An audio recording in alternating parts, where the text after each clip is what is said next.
kept pushing on, but then you went too far. When your ship has sailed and all your dreams are lost, everything is wrong, you feel like it's your fault. Just remember, I will be there for you, baby. Remember, there's nothing out there to get you, don't forget it. When life throws lemons, just hold me. Just hold me. Just hold me.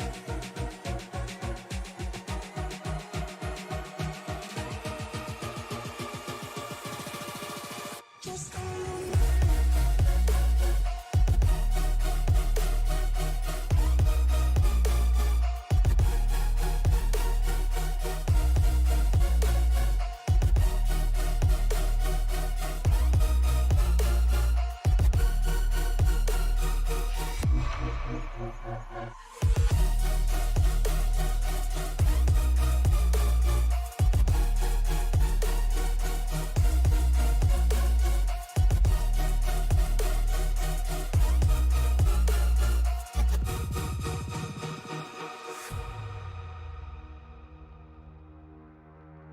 You're stronger now than you ever been. You gotta leave now, it's time to catch the wind. You will climb up high and look through the clouds, and when you're feeling low, I know you'll bounce back. Oh, and just remember, I will be there for you, baby. Remember, there's nothing out there to get you, don't forget it. When life throws lemons, just call me. Just call me. Just call me.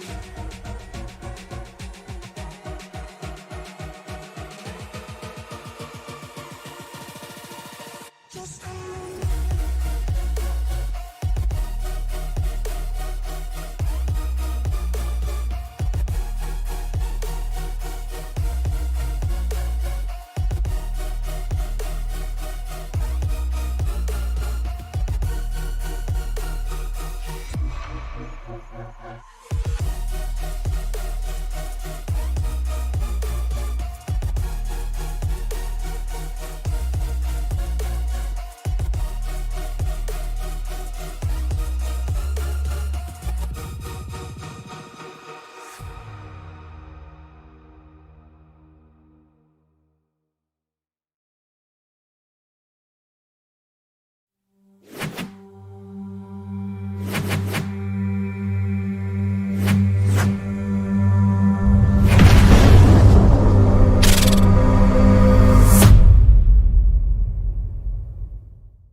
From Martinsville Speedway, the Stacy Strong Sunday Night NASCAR Cup Series is ready to get it on at the paperclip right here in the state that is for lovers.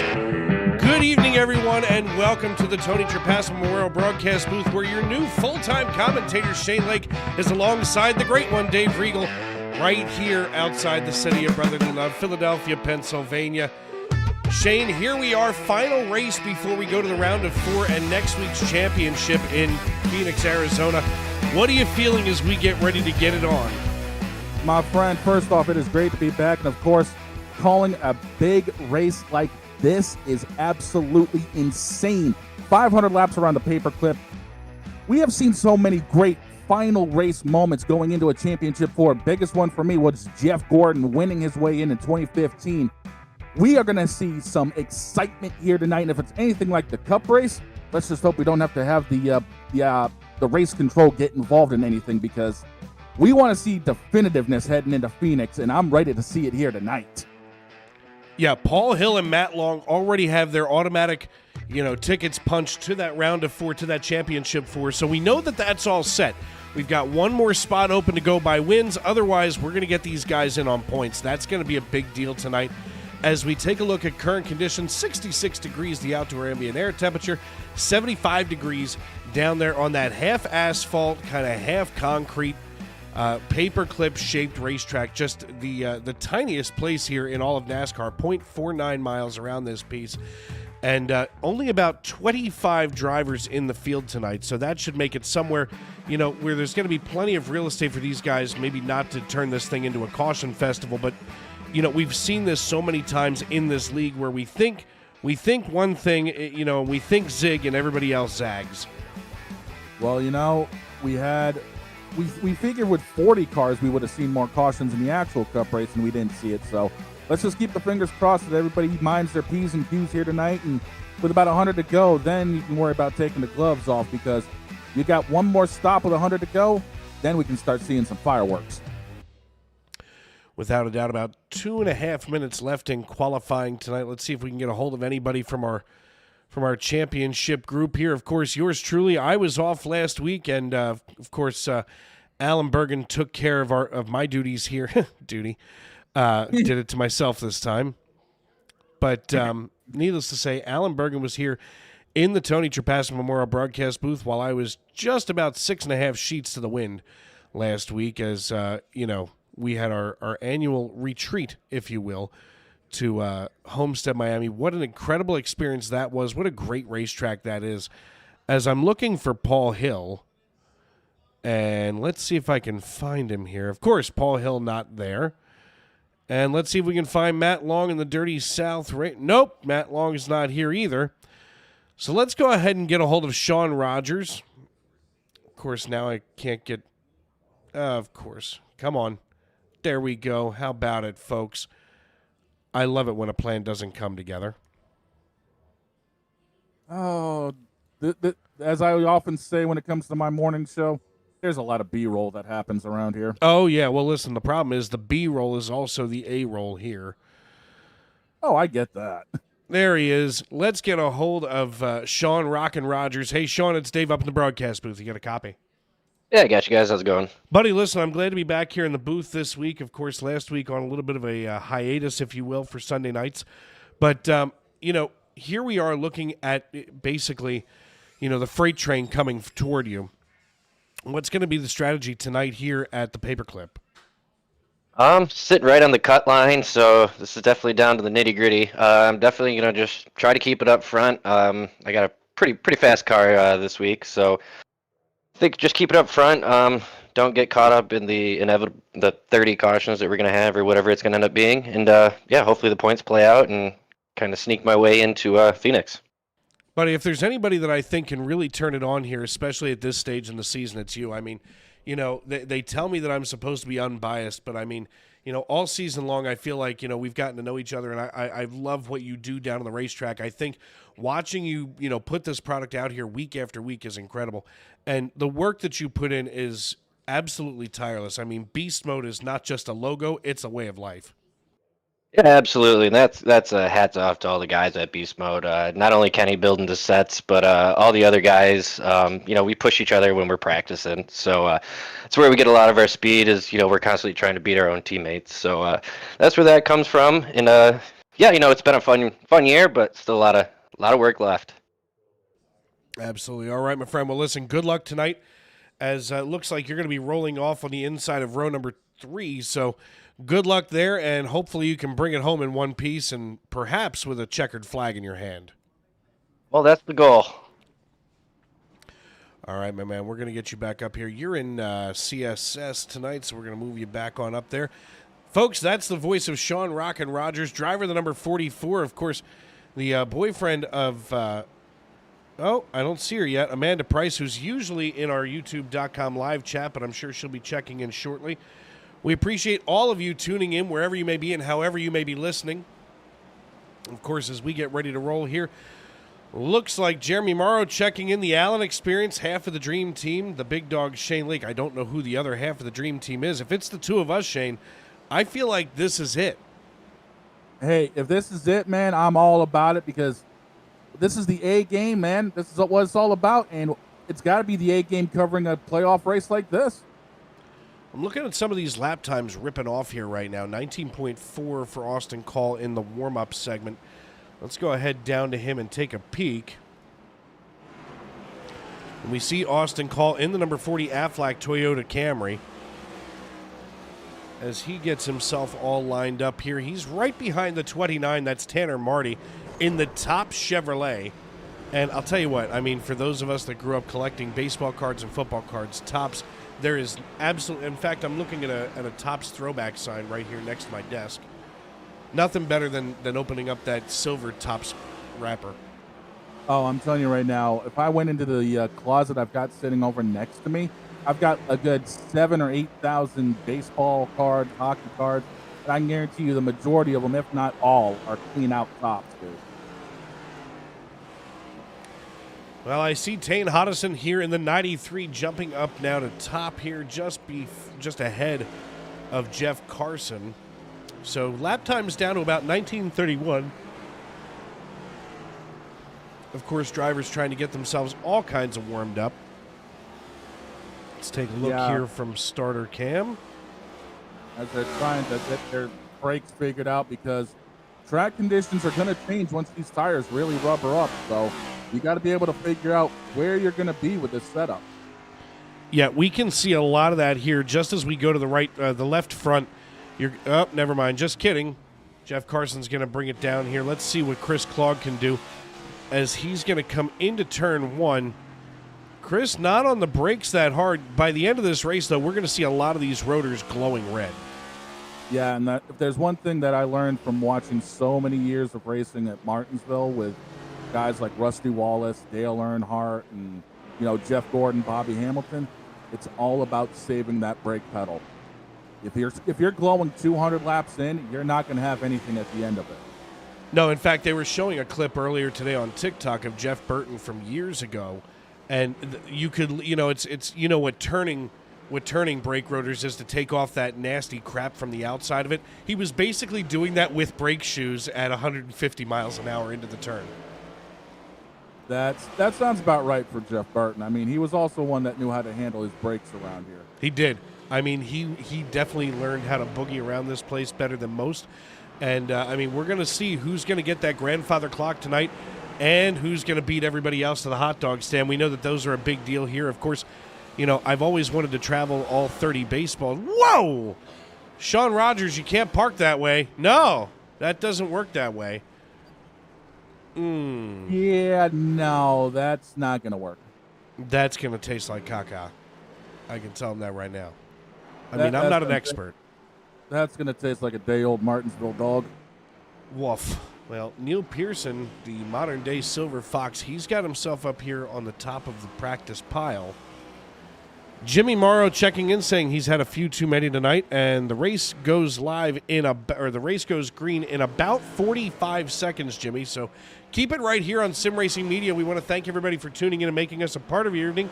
Of course, Shane Lake taking the spot alongside the golden microphone here in the Tony Trapasso Memorial Broadcast booth, replacing Matt Metler, who has decided to pursue other things in the digital world. And as much as I miss my work wife, sir, you have been promoted from the work mistress to the work wife here at Sim Racing Media.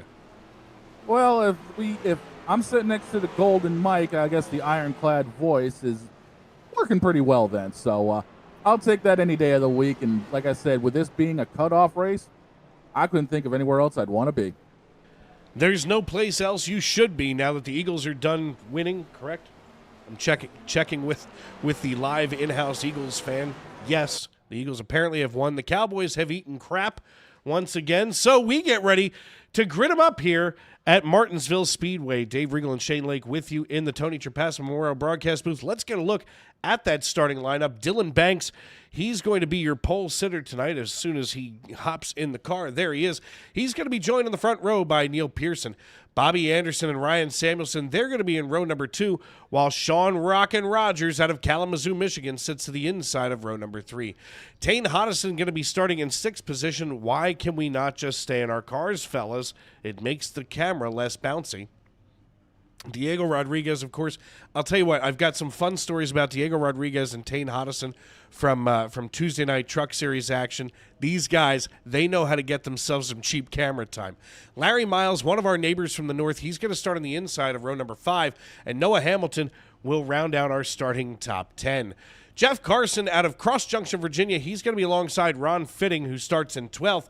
While Tanner Marty gets the 29 into 13th with Cody McCorkle to his outside in row number 7. Row 8 features Chris Claude, our chief cook and bottle washer here in the SNN Cup Series, while Eric Papineau starts in row 8 in 16th position. Tyler Hutter and Logan Giesbrecht in row number 9, while Chris Custer and Chris Davis are in row number 10. Matt Cox and Mike McConville out of South Jersey, he's going to be starting in 22nd, while Austin Call and Steve Herring will be starting 23rd and 24th. Timothy Cook and Matt Mackin, they're going to be in 25th and 26th, with John Wilco out of McAdoo, Pennsylvania, starting shotgun on the field tonight. 27 cars scheduled to take the green flag. Timothy Cook going to be starting from pit road. Obviously, he smells something that we don't, as the iRacing.com pace car brings us down the backstretch. I'm sorry, down the front stretch. Crossing the start-finish line, we're waiting for the call from Barney, the flag man.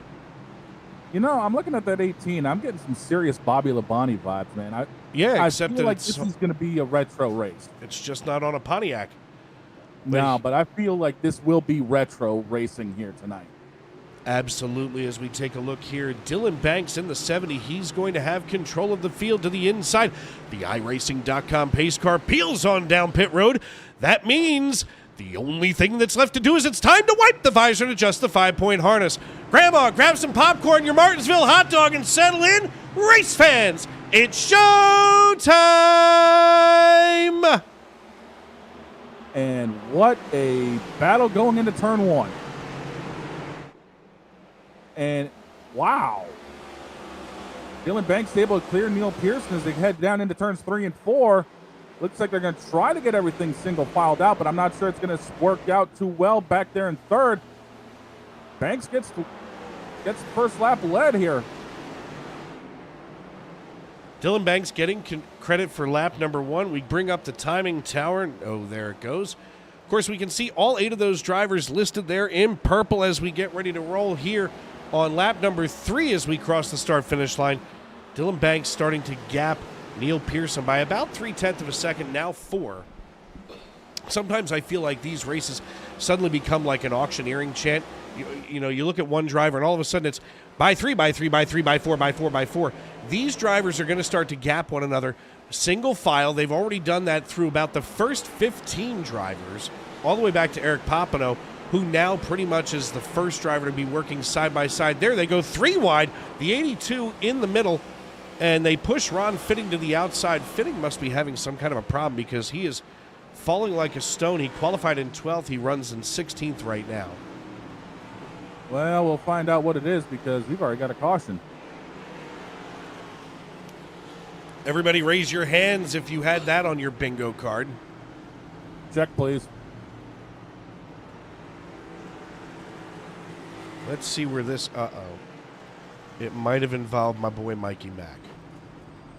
Mama Mac, I'm sorry if I give some bad credit here, but here he is, Mike McConville in the 8th, swinging it out. Oh! Crunch. Oh, and then there's the motor pop, just to add insult to injury. Yeah, that car is probably done ski for the day. You think? Whatever gave you that idea? You know, the worst part is 2 drivers ago, the 8 car was piloted by yours truly. It doesn't hurt near as bad as it used to when Gangler was. Wow, he just got wild. That's all it was. Oh, what happened was it looks like the moment he got on the brakes, the back end got loose. And unfortunately, with these next-gen cars, even the slightest bit of rear bias that's, not expected will kick the car around. And unfortunately, he might have had a little bit too much dialed in, and it just upset the car. No, there he was. Just kind of rocking on by. Let's go back live here.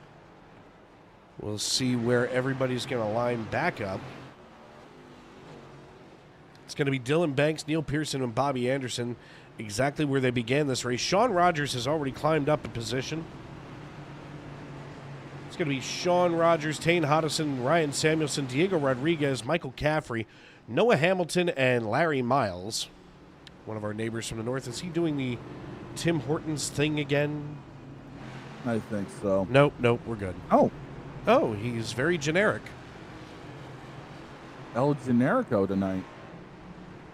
I was ready to talk about Tim Hortons coffee and the fact that it's not as good as anything else here in the States. So really, I was just about to talk smack on Canadian coffee. How can we, you know what, I'm going to do it anyway. Why are we trusting Canadians with coffee when they can't even get bacon right? I was about to say, what's stopping us from doing it anyway? I got a Dunkin' Donuts like 5 minutes from my door. Okay, see, Dunkin', no. We are a Starbucks and Wawa household. Well, that's good for you because we don't have a Wawa up here in Maine.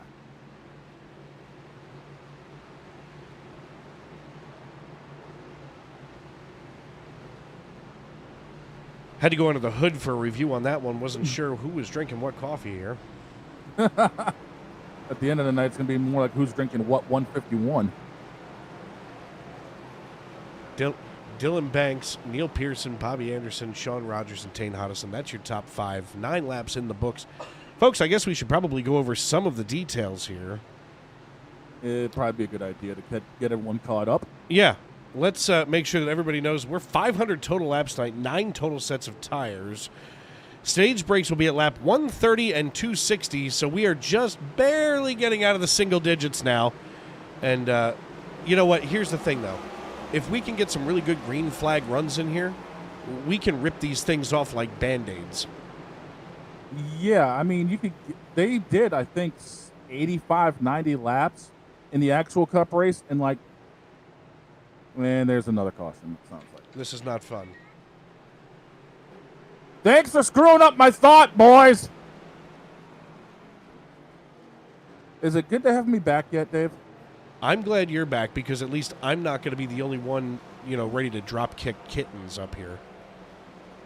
I'm ready to drop kick the New England Patriots season, okay? What does that tell you? It tells me that you really miss Bill Belichick. Belichick, I'm sorry. Too soon? No. Does it still hurt? Only when I think. Now, here we are. Let's watch Jeff Carson on the inside. What was that? Oh! And Matt Mackin just served him some hood. Good gravy. He didn't just serve him some hood. He served him some radiator with it. Well, let's see if we can go right here, perhaps to the cockpit cam. I know Jeff wears a camera on his helmet. Let's take a look from here. Jeff comes out of 4. Oh. Look, he's down. Oh. That 2-3 shift got him. Yep, he didn't mean to do that. No, he lit the tires in the 2-3 shift. He's definitely madder than a Keebler Elf who just got demoted to Fudge Packer. I'll give him that one. Ah! Alan Bergen checking in saying that you missed Tom Brady also. Is that true? Because I've spent like 4 weeks with him on the Fox 4 o'clock broadcast because they want to put him on with the Cowboys. Yeah, we. And if he says high percentage play one more time, I'm flying to wherever they are, and I'm personally kicking him in the teeth. He was good as a quarterback, but sucks as a broadcaster. Do you know why he sucks as a broadcaster? He's on Fox? No. He sucks because the bar was set so high by the pride of Henrietta, Oklahoma, Troy Kenneth Aikman, as a quarterback retiring and going into the broadcast booth, that there's nobody who can be as good as Troy Kenneth. And you can refer to him as Mr. Aikman or Sir. I'd say that's pretty well accurate. I mean, Tony Romo can't even hold up to it. So yeah, Tony, you know what? And I didn't like him as a quarterback. I don't like him in the booth. All of these Cowboys quarterbacks decided they wanted to make money. Don Meredith did it in the first Monday Night Football booth. And Don. Alan Bergen also saying that Troy has perfect hair, and he does. Yeah. Joe Buck gets plugs. He does. You got to read it in his book. It actually paralyzed his vocal cords at one point. Ouch. I don't know how that works. I don't. I have no idea. All I can imagine is, somebody pulling the hair out from the bottom of my neck and then putting it on the front of my head, and it just doesn't seem right. No, it really doesn't. I mean, at that point, you're going too far. You're really going too far at that point. Green flag back in the air. Dylan Banks hits the Geico restart zone, and we're back underway here on lap number 16. Clean restart this time as he hauls it down into 1 and 2. They are side by side. Let's dip a little bit further back here and see where everybody else thinks that they're trying to go, because good gravy. It is rush hour on I-95, that's for sure. Take a look here at Eric Papineau in the 17. We'll go up to the blimp above him. Papineau works the high side just over top of Ron Fitting. Now, Fitting's down 1 position. He's already crawled back up 1 and now loses it again. So there's something going on with Fitting. I don't know what's causing him to slide the way that he is. Wow. The 45 of Noah Hamilton just cuts the nose directly off the 82 of Cody McCorkle.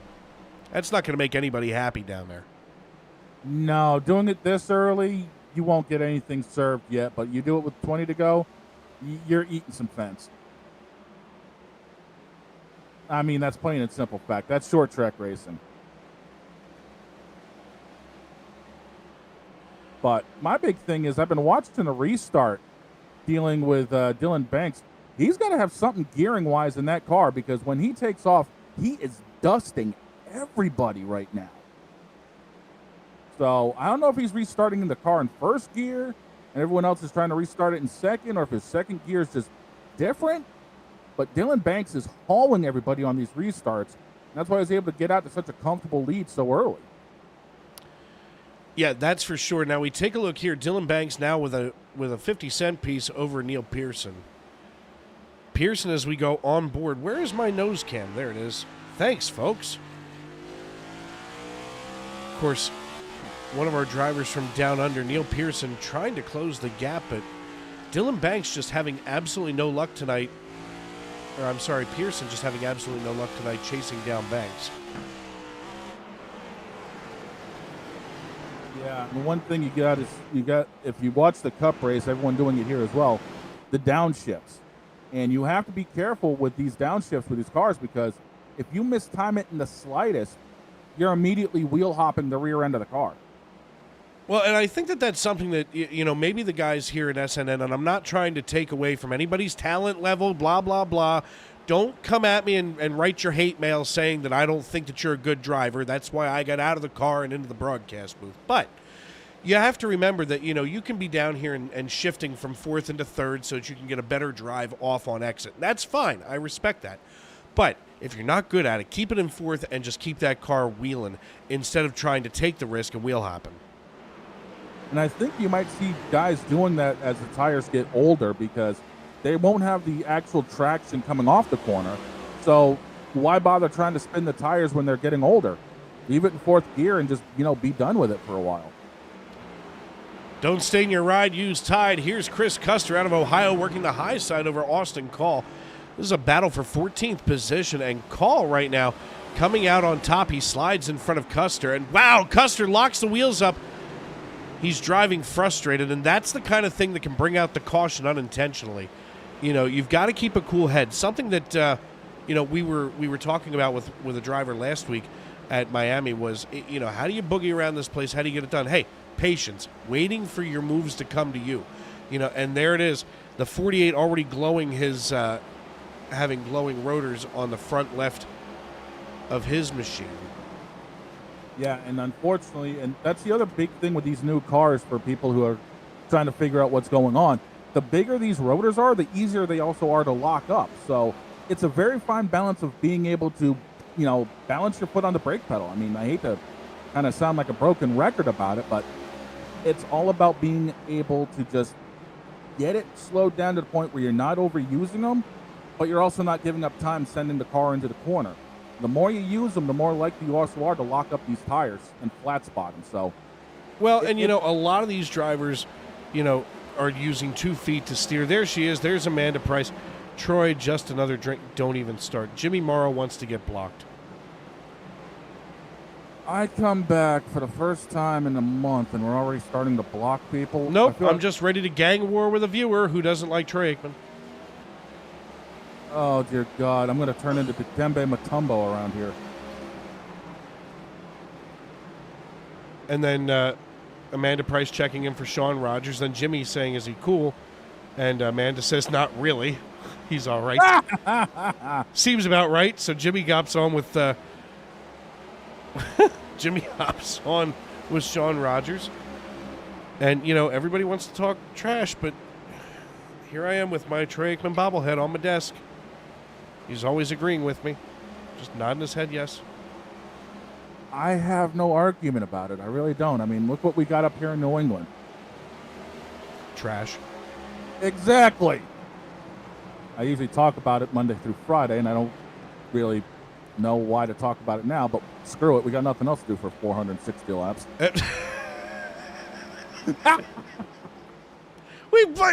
Something might happen between now and 500. Well, we got some great racing anyway. It's just, there's just this weird suspicion in my brain right now saying that it's going to be one of those weird nights. Look, I mean, here's the thing. We've seen a lot of these races in this league, that we didn't expect to be rough, turn into complete disasters. And then all of a sudden we see these ones where I'm looking at the schedule, I'm going, it's Martinsville, week before Phoenix. And all of a sudden we're getting a really nice green flag run here on lap 35. I mean, we've got 100 to go, less than 100 to go before the end of stage one. And right now they're clicking them off pretty good. And, and sometimes the other thing is, I think we forget the time that these guys are running. You're looking at 19.6 second laps. I mean, that's nothing. Yeah, you're clicking off 3 laps a minute around I here. can't run to the fridge for a beer in 19.6 seconds. Quite frankly, I'm not running anywhere. I might jog quickly. I can't run anywhere either, and that mainly takes me about 20 seconds to get up out of this busted chair I've got, but that's beside the point.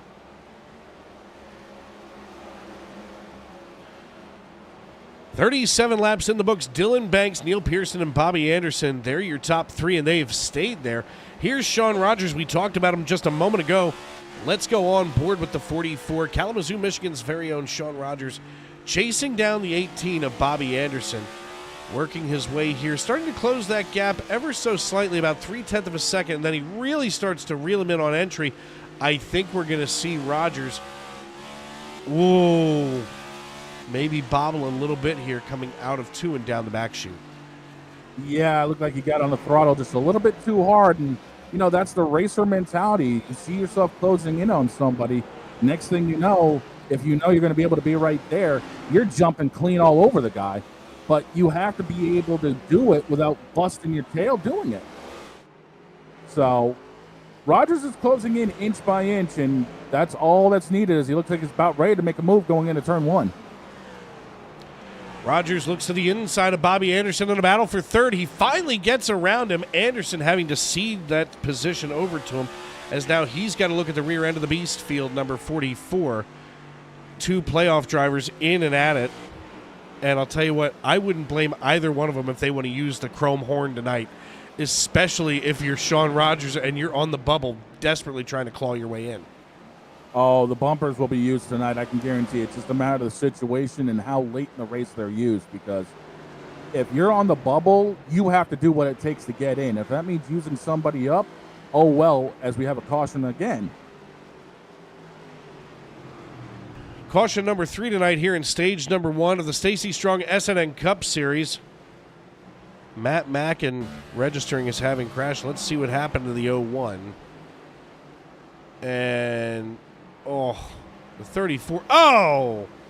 That's just mean. Well, that's not what we meant by using the bumpers, guys. No. That was Diego Rodriguez, maybe overdriving it just a little bit. Let's go here to Diego Rodriguez.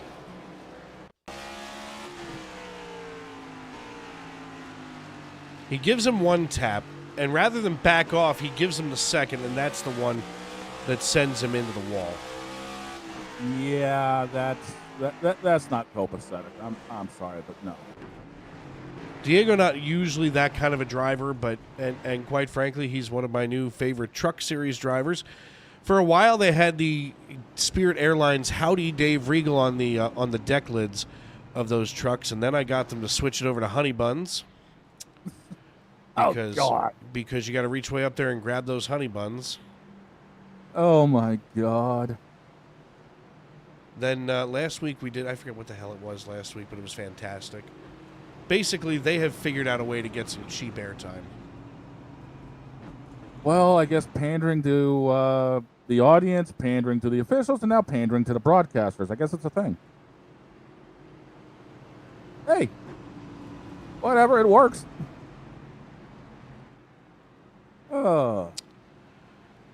Sean Rogers, Ron Fitting. We've got a couple of takers down pit road. Looks like Dylan Banks, Neil Pearson, Bobby Anderson. Basically, your original top 10. They all came down. Quick little yawn there. But Sean Rogers, I'll tell you what. Rogers is one of those drivers where he takes care of his equipment really well. I mean, so we've heard. Yeah, he really does. It's a rumor. Well, I mean, looking at things right now, I've been watching him when we've actually had a chance to be on him, and it doesn't even seem like his brake pad's been glowing. So something tells me that he's going to have something towards the end of this race. See, when we were talking about his equipment, I didn't know what you were looking at until you said brake pads. Well, again, I know how. It's going to take a while. It's been about a month since I've been up here, but the old driver in me still knows what I'm looking at. I don't know what you're looking at over there. When you said that we were checking out Sean Rogers' equipment, I didn't know if we had to go to Amanda Price or what. I didn't know who we had to I'm ask. not 6.5 sheets to the wind, dude. Come on now. Look, some of us, I am sober tonight, sir. I have water next to me. I got a 3-liter bottle of water next to me, so we're good. It's cute. 3 liters. Are you Canadian? No, they just had that big of a bottle, and I was able to grab it. Well, after drinking 3 liters of water, I hope that the hole's big enough to pee in. Good Lord. It'll get me through the rest of tonight and probably most of tomorrow. No kidney problems there for Shane Lake. Shane Lake and Dave Regal with you here in the Tony Trapasso Memorial Broadcast booth. We want to thank all of you for tuning in as the green flag waves and Sean Rogers dives down into turn number 1 here on lap number 47. Oh, look, we go under caution almost immediately. Yay! Oh, this is going to be fun.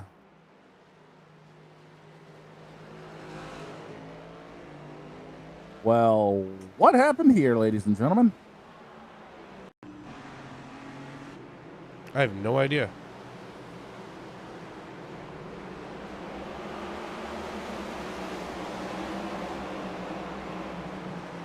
Did race control hit a button? Don't tell me David Hoots is back in the race control. Close. Oh, for God's sake. I don't understand.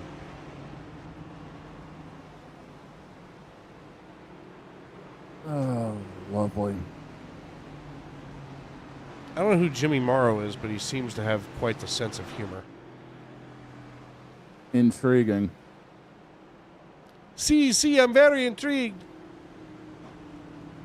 It's funny because it's true. Stugas was right? Oh, I think so. I swear, by the end of this show, if I end up bringing out the Patriot Taster, we're all going to have problems here. 4 cautions in stage 1 before... Oh, there we go.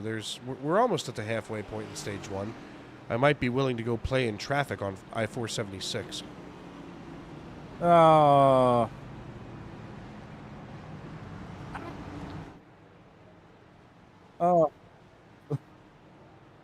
I've got nothing for you, my son, except to say, what is wrong with you?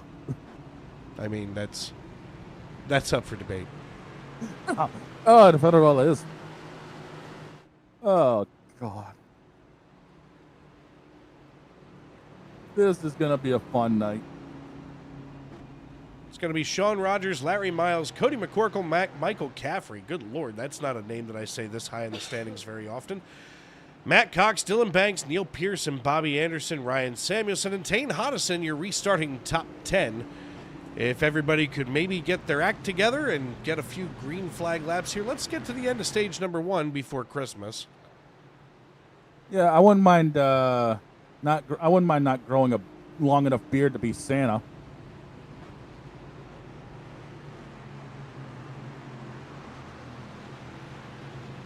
I'm already on seating position number 2 for the evening. I usually change about 15 times during a race, and I've already readjusted into seating position 2. I'm about to grab chair number 2 at this rate. It's not all I'd be grabbing, sir.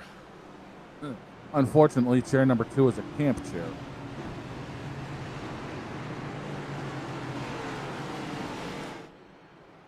Sean Rogers ready to bring us back to green. The iRacing.com pace car lights are off. That means we'll be going back.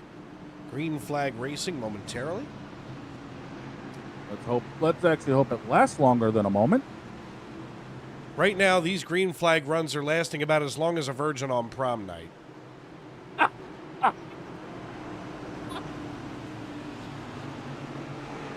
Oh, dear God. I feel like that is honest and clear analysis from me. You're not wrong. As Rogers gets on the loud pedal and bails it out of turn number 2.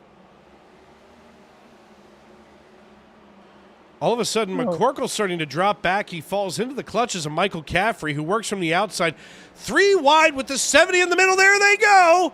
Do we step? Nope, there it is. There's a caution. Caution number 5. And you saw it live here. Yay. Oh, just so everybody knows, I have a sports show to do at 8 o'clock in the morning. I'm hoping I'm not here still doing this. I have a child.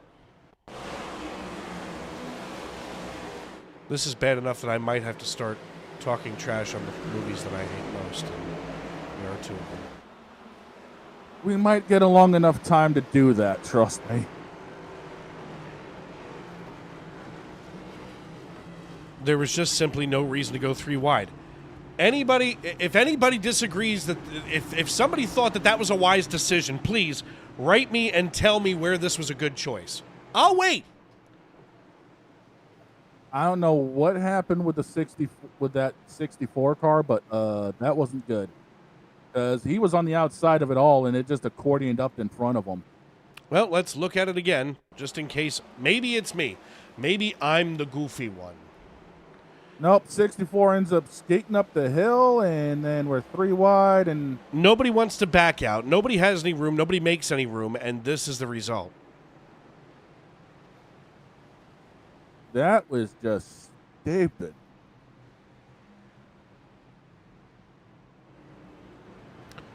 Sean Rogers going to lead us back to green again. And to think this is my first time back in the booth in about a month. Missed you. This is a hell of a welcome back. I mean, you could be working with Alan. I have a feeling I will be eventually anyway. He needs help. That's what I'm usually there to help provide. Help? Yes. I didn't realize that you were a licensed psychotherapist. I just thought you were a licensed psycho. A little bit different. I'm a professional. I just don't act like it. No, you're a pro, and it's not that kind of pro. That too. So, being up there in Maine, does Crabapple Cove exist? Have we covered this before? I don't think we have. Is there a place called Crabapple Cove? Live research, ladies and gentlemen, while I'm thinking about it. I'm pretty sure there is. It's the home of Hawkeye Pierce from MASH. Let me just double check. I'm pretty sure there actually is. Who do you think leads more laps? You know what? Put this here in the YouTube.com live chat. Who leads more laps tonight? A race car driver or the pace car driver? Pace car driver, and Crabapple Cove is actually Broad Cove in Bremen, which is located on the Mdominic River. So it technically exists. Technically, yes. I will be visiting. Port Waldo also exists. Pierce's home in Waldoboro. Where exactly is Waldo? Waldoboro? It's no, down. Waldo. I mean, where's Waldo? haven't found them yet. But if you're looking for Waldo, Maine, it's about an hour south of Waterville. It's on the coast. My better half is actually from Belfast, which is the next town over. Mostly maniacs up there in Maine. Yeah. Sean Rogers leading us out of turn 4 for the 5th time here under caution as we get ready to go back green flag racing. Watch the rear end of this thing squat down to the asphalt. The whole rear of that Chevrolet Camaro is almost rubbing. As you can see, the front splitter just ready to take off. That reminds me of a lot of the old modified setup guys who used to run around here, literally squatting the back end down, dragging the bumper before they get down into turn 1.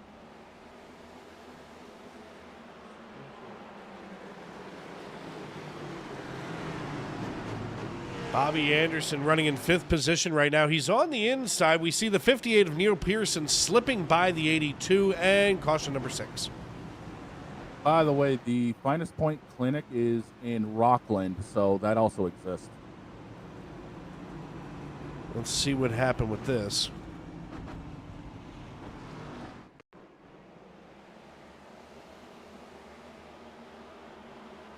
Well, and bad idea. More poor choices. You know, my sister reminds her dog every day before she goes to work to make good choices.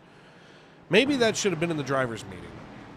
My question is, why was that even a yellow? Because he wasn't stopped for more than a split second. No idea. He carried on. I mean, we've seen guys completely spin their car around and no yellow's ever been thrown. So why was that a yellow? I mean, is iRacing that stingy about things that they literally do have David Hoots throwing the yellows up in the booth? Depends on the racetrack with iRacing. I mean, there are some where we get to see where they, you know, they're a little bit more strict. Here, they're usually not near as strict, but good gravy. Yeah. It seems like you can't blink, sneeze, or fart without getting the yellow thrown, because it might have been a poor decision from Diego, but it wasn't caution poor. No, I mean, that could have kept everything under green. Yeah, he slid up the track, but he was out of the way and got back going again. So why throw a yellow for that? It's going to be Sean Rogers, Neil Pearson, Cody McCorkle, Bobby Anderson, Ryan Samuelson. Those are going to be your top 5 when we go back green flag racing. You know, these people stand for an awful long time here on iRacing. I mean, we only stood for, you know, coming back to green down at Miami, but I mean, I feel like after 6 cautions and 64 laps, they've been standing for a while. Well, they're crazy enough to stand for all 500 laps and then keep standing overnight. So, you know, that's up to them. Just seems strange. Like, after a while, wouldn't you want to sit? Are the bleachers that bad? They have backs on them. It's not like at Beaver Stadium. Which, by the way, I thought would... Never mind. Oh, hell. Have you ever been to Key West? Yes, I have. Story time. We got time. So, Mike Damone and John Leach and myself had a day where we could just go to Key West because nobody was coming into Miami, and we figured that we'd go exploring, and why not drive 3.5 hours below the town that we came to visit to a place that we had never been to. To be fair, As you would. To be fair, we got a chance to go onto some cool military bases, and we did get to see the most southernmost point on the continental United States. Like I said, as you would. We also got to see a bunch of chickens wandering around the eatery that we had gone to. I got a Cubano sandwich. Nice. There were a lot of boy chickens around. There was a lot of, I'll let you take it from there, but there were a lot of boy chickens just wandering around. Let me guess, you ain't seen that much of that since Pat McAfee went to South Carolina to talk about the Gamecocks? Basically, I feel like I would have been much more comfortable in South Carolina talking about Chanticleers and Gamecocks. Which, by the way, is why I'm a fan of Coastal Carolina. It has nothing to do with their academics or their athletics. It has everything to do with what a Chanticleer actually is. Of course, folks, as you know, in a hen house, there has to be a rooster to make more chickens. And there's usually several roosters in the hen house to, take care of the ladies. Well, the biggest and most beautiful rooster, also known as the Chanticleer, is like the head guy. Like, he's who everybody goes and chats with. So basically, the largest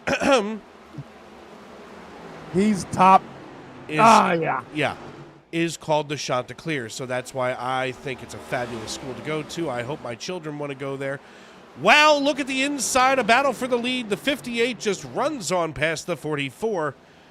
Sean Rogers has to cede the lead over to the modern-day Silver Fox, but they're not done yet. He almost gave him the old Texas two-step. Hey. Yeah. He about gave him the Earnhardt crossover, and he's still looking like he's wanting to do it. By the way, we're past the halfway point here in Stage 1. Yay! Woohoo! And now we've jinxed it for the rest of the night. More than likely. Anyway, so while we're down there in Key West, we take a little drive after we ate, It turns out that there is a large Bohemian community there. Okay. Bohemian being, very free, Yeah. very, anachronistic, if you will. It felt like you went back to the 60s. Yes. There was a guy. I'm with you. There was a guy who had it in a sock walking down the street proudly. And quite frankly, he should have been proud. I gave him a salute. Was the sock all he was wearing? Kinda. For God's sake. Kinda. Now you have to understand, I am twisted and live in civilization. I was riding with a guy from the middle of nowhere, Wyoming, and northern Jabip, Michigan. Oh, boy. So I'm used to seeing some freak stuff here and there in public. But this one even had me where I just couldn't contain myself. Had to give him a salute. He deserved it. Oh. The things I didn't go know down if the you floor should. there. I didn't know if John Wayne was going to come out of somewhere and go, "What are you gonna do? Tie up a pony? Feed it a peanut or say get that thing away from me?" I didn't know. Oh, God. The things you see when you're not here on Sunday Night NASCAR. The things that you think might be a good idea at the time to hear the story about, and then instantly wish you had a bottle of 151 next to you. No, we cleared through a bottle of 7 and a bottle of Jim Beam. And somewhere in and around 96 beers. Damn. Sounds like my type of party that week. No, that was just the first night. That was the first night. Dear Kidding. God, what'd you do? Wow. Kidding, but my liver did want to sue me for separation. Yeah, I can only imagine. Oh. Meanwhile, as we're finally getting some more green flag racing in.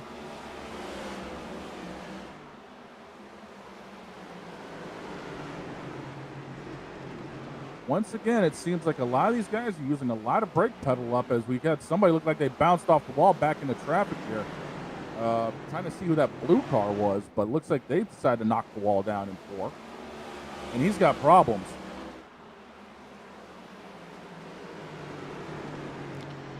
$80 laps in the books, 50 to go here in stage number 1. Whoa. Looked like the 18 just about lost it coming off of turn 4. I saw him smoking it going into 1. There's way too much going on the racetrack right now. I've got the 3 of Ron Fitting battling it out with Dylan Banks. At the same time, Noah Hamilton in the 45 going at it hot and heavy with Matt Cox in the 32. Cox riding the low side now underneath Chris Claude. Claude running in 19th position.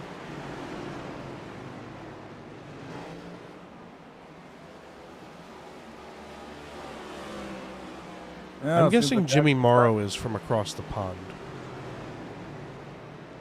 Oh? He said, "What WTF are you on about?" That's across the pond speak for me. That's like if you're going in hospital. I've never gone on holiday or in hospital. I mean, I guess I've been in hospital. It's kind of like I would never get on a plane. I always want to get in the plane. Yeah, I don't think you want to get on a plane for a takeoff at 300 miles an hour. Good luck staying seated. Buddy, at my size, they asked me to get out and help push. I'm 6'4", 285. I'm pushing with you. My man, at least you can reach the higher buttons. Yes, sir. The 70 working underneath Cody McCorkle now. Banks and McCorkle swapping positions, and Banks now crawling a little deeper into the top 10. 85 laps in the books. Looks like those fresh tires are starting to pay off a little bit for Banks as he's slowly working his way back up through the field.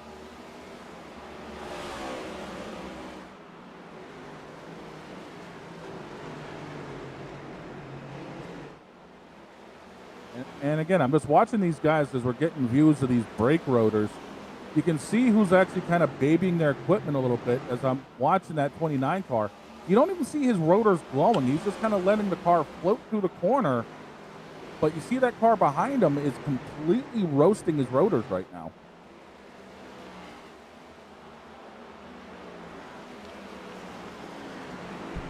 Drivers finally getting themselves into a good groove here as we work lap number 87.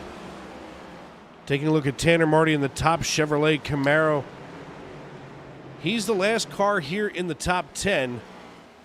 And Sean Rogers becoming under fire from Ryan Samuelson.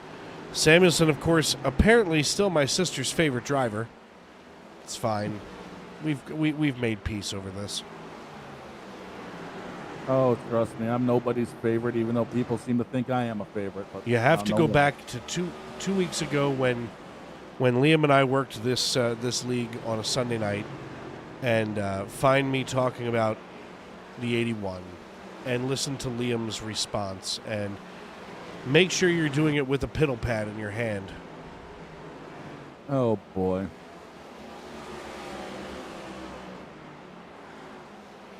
I can only imagine. As Pearson's coming up on lap traffic, they already went past the 10 to Chris Claude, and they're ready to go past. It looks like I believe that was the 09. No, that was the 21. Logan Gisbrecht. It looks like they're starting to finally settle into a groove here.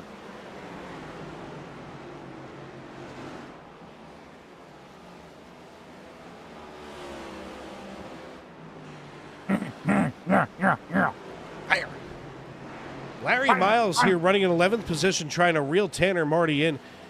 The 57 behind the 29 by about 0.3 of a second. Now, Miles here, he's not wrapping the bottom of the racetrack that easily. You got to get right up against that curbing there, and all of a sudden, Marty throws himself to the inside of the 48 of Tyler Hutter, and Hutter basically has to give away 9th position.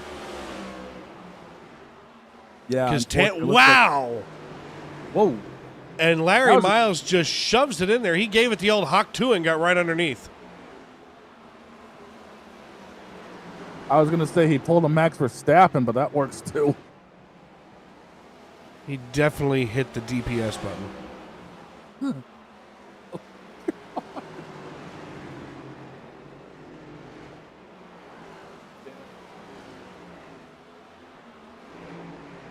John Wilco out of McAdoo, Pennsylvania. He's got the 62 cranked up to crazy as he's working just behind Noah Hamilton. A Chevrolet and a Toyota Camry going at it. In a battle for 17th position. What is it? Tic-Tac Naughty? Nice. What is this? What? Bipolar Tic-Tacs? I got no idea. I'm going to be researching in real time here. Yep. Here. The red side is naughty and the white side is nice. Huh. Who knew? I mean, literally somebody had to know. I haven't seen a split paint job like this since Terry Labonte in 2015. Apparently, they're pretty close to everywhere. Ain't that about it? Wow. Tic Tac Naughty or Nice lumps of coal, cherry mints. You know what? That's an idea. And for those of us that are from Pennsylvania, we know our coal. Pennsylvania, of course, the only place in the world that you can get anthracite coal, by the way. What is that? Anthracite coal is the cleanest burning, hottest burning coal on Earth. Bruh. Oddly enough, there's an episode of Thomas the Tank Engine where, and by the way, and since we're at it, John Wilco is from McAdoo, Pennsylvania, right in the heart of coal country. But there's an episode of Thomas the Tank Engine where Henry, who's the number 3 engine, he needs special coal to help him run. It needs to be different. It needs to be clean burning, blah, blah, blah, blah. And it turns out that the coal that they had to get, if you really break it down and, turn it into grown-up stuff, was the island of Soda. Oh, look, he's even got the little pieces of coal behind the front left fender there. Look at him doing stuff. Dude, he's got it behind the right front, too. Duty. I mean, look at it. He's got coal right there. That's my guy. Oh, that's awesome. And he A went a very lap low down. thrill And he went a lap down as we were talking about him. You know what? Lap down or not, John Wilco out of McAdoo just really. Anyway, so they got this coal here. So they've got lumps of coal cherry mints, and it almost looks like rice coal. Rice is a type of coal that it's the way it's broken up and it's sold. Mm-hmm. They make like rice nut and something else. But there's no like lump of coal. Like you can't just go to the store and buy a lump of coal. Oh, he's got a problem. Smoke but no fire. Nope, but I think he's got a problem. He might have burned the tires off it. Whoopsie. Neil Pearson leads the way now. He's starting to put more cars down. Lap 17 left on the lead lap. Folks here in the YouTube.com live chat, what do you think the over-under is tonight for cars left on the lead lap? I'm going to set it at, let's just say, 12. Smoked Rat checking in with a yope. Yup. What is a smoked rat? I mean, besides just that. And who's smoking rat to eat it? Depends on what part of New York you go into. I mean, I saw that movie, I Now Pronounce You Chuck and Larry, and the smoked rat is what caused, Larry to get hurt in the first place.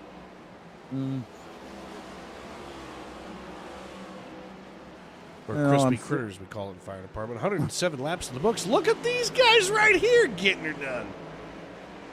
Hey, we finally settled into a groove and we got some laps in.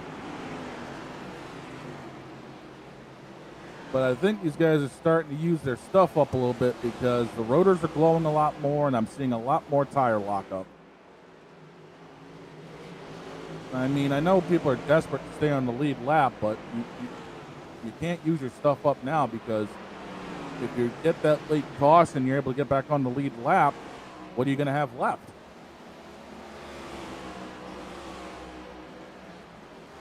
$109 laps in the books. Just found out I nearly lost my Butterfinger. Sean Rogers not registering as having taken a pit stop. Is that accurate? I think it is. Rogers and McCorkle, and Rogers is running in third. Well, I mean, 9 sets of tires. He must be going extremely long term here. That's good news for Amanda Price. That means that Sean Rogers can commit. See what I did there? I took one thing and I made it sound like another. You see what it's like an analogy, an idiom from an idiot. Wow, dude. Yeah. I should work in broadcasting. Wait a minute. Wait a second. What do you think we're doing here? Look at the 45. You know what? I didn't think I'd see Noah Hamilton going down a lap this early. Yeah, he's just been off all race, it looks like. That car hasn't been happy. Speaking of the 45, I forgot to send you the picture, but I was as close to the Tar Heels' most famous number 45 ever. Nice. So last week on Saturday at on Sunday at the Cup race, you know, of course they've got driver introductions going on, drivers meeting, blah blah blah. Yeah. And his airness walks past me, and when I say a mountain of a man, I mean a mountain of a man.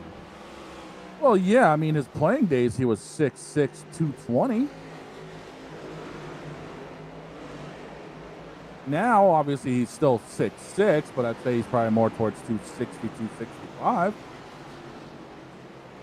And the thing about it is, that race, he didn't spend all of it on the pit box. He was actually sitting on the wall to the entrance of turn 1. He paid for it. Yeah, Michael is that far invested in the sport. And that's what we need, is more owners like that. Well, you know what? And to your point, when we were... Whoa! Chris Custer taking a piece of the outside wall right to the face. Oh, he's going around. Jesus! What a save. Oh, Chris Custer. That's a Code Brown moment. Don't stain your ride, use Tide. That's a Pucker Factor Zulu moment, ladies and gentlemen. Oh, my. Woo! Oh, my. Anyway, I remember when we were kids, and you know, Fox, right around the same time, Fox took over, you know, the first half of the season duties. Did it to myself that time. But second time. You know, here's the thing: when Fox took over that first half of the season, that's when all of a sudden we knew what Jack Roush looked like, and we knew what Richard Childress looked like, and you know, we suddenly saw these different personalities, owners, because they were on the pit box or they were down in the pits and they were being interviewed by Dick Berggren. You know, where before they were kind of ensconced or like sitting in a trailer somewhere, like kept away from the people. But for whatever reason, that era has now kind of went away again. Jack Roush, for all I know, he is an animatronic person. At this point, you kind of have to question it. And think about how many performance vehicles Ford sold just by slapping the name Roush on it. About as many as they have with Shelby. Right. I mean, the only other person we really see hanging out, you know, and that's rare to catch him sitting on top of the hauler, is RC. Yeah. I mean, Hendrick makes the rare appearance, but that's give or take. You usually see Gordon hanging out on the boxes. That's because Hendrick sends the show. You know what? Chris Custer better get the hell off the racetrack soon. Yeah. Otherwise, he's going to be the next caution. Yeah, someone's going to ship him at some point, I have a bad feeling. Or he's going to do it to himself. I almost don't want to take my eyes away from it, but all of a sudden we have a battle breaking out now for 12th position. Didn't think I'd be saying that here on lap 123, but we've got 7 to go in stage 1. All of a sudden, guys have really figured this place out, and we're starting to get some really good racing here. But I'm keeping a close eye here on Chris Custer out of Ohio in the double 6. He's starting to slip slide all over, and he's already got a little bit of aero damage. Not that that matters too much at Martinsville, but anyway, you know, Rick Hendricks sends out the show pony, Jeff Gordon, like he did for 25 years behind the wheel. Yeah, I mean, not wrong. Because, let's face it, Hendrick's not leaving that buffet line anytime soon. No, and if you don't see Gordon, it's usually Knaus hanging around up there. I like Knaus now that he's not a crew chief. Isn't it funny how that works out? People started to like Jeff Gordon once he retired. I was always a Gordon fan. That's how I grew up in the household, and me and my dad went through some hell on Sundays because he grew up an Earnhardt fan. How dare you grow up in a different generation? Well, excuse me for being old. Hey, I grew up with Junior. I mean, I came in, I saw all of Junior's career, but I also, again, remember Rusty Wallace with Midnight and when Gordon was dominant with Blacker and Butthead. So there you go. You know, I never thought that I would eventually get to the age where I get to see certain athletes from start to finish and remember it consciously. Dude, you should have been around for the generation of Davey Allison and Alan Kowicki. That was fun.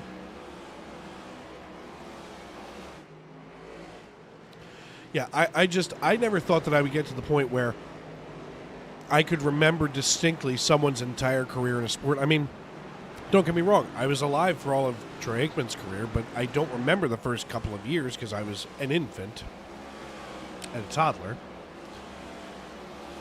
Or, Jimmy Rollins. I remember, Jimmy Rollins and Ryan Howard coming through Reading, playing in the Phillies minor league system, but it was only 6 weeks that Ryan Howard spent at Double-A before they called him up. So do I remember his whole major league career? Sure. But it was, that guy. Let's just put it this way. I'm old enough to remember Derek Cope's first actual Cup win. Every time I think of Derek Cope, all I can think of is Copenhagen. Is that wrong? He didn't even have Copenhagen on the car. No, he didn't. It was either Pure Stage Later one. with the 10 or Mane and Tail with the 12.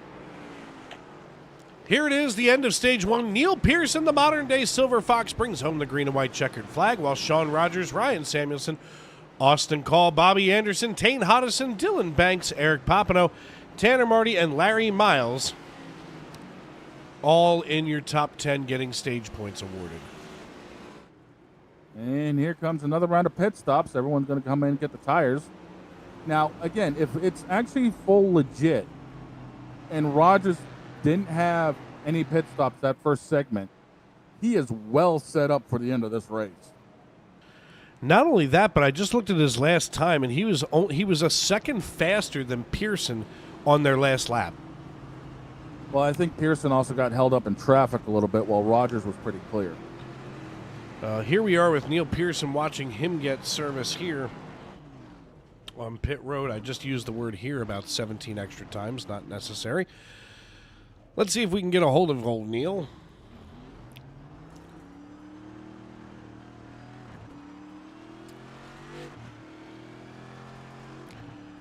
Hey, Neil, it's Dave up in the broadcast booth. You got a copy? Got a copy. Buddy, listen, congrats on the Stage 1 win. It was a long Stage 1, 6 cautions for cause. Do you think that most of you drivers have gotten this out of your system now, or is the fresh tires and all of that grip what's starting to cause some of this rubbing? I'm hoping everyone's settled down now. They started to get a bit of a groove, and hopefully we can continue on from here with some lovely green laps running. Yeah, I'll tell you what. I was watching earlier, and Shane and I were sitting here trying to figure out when we were going to have that green flag run, and we finally did here at the end of Stage 1.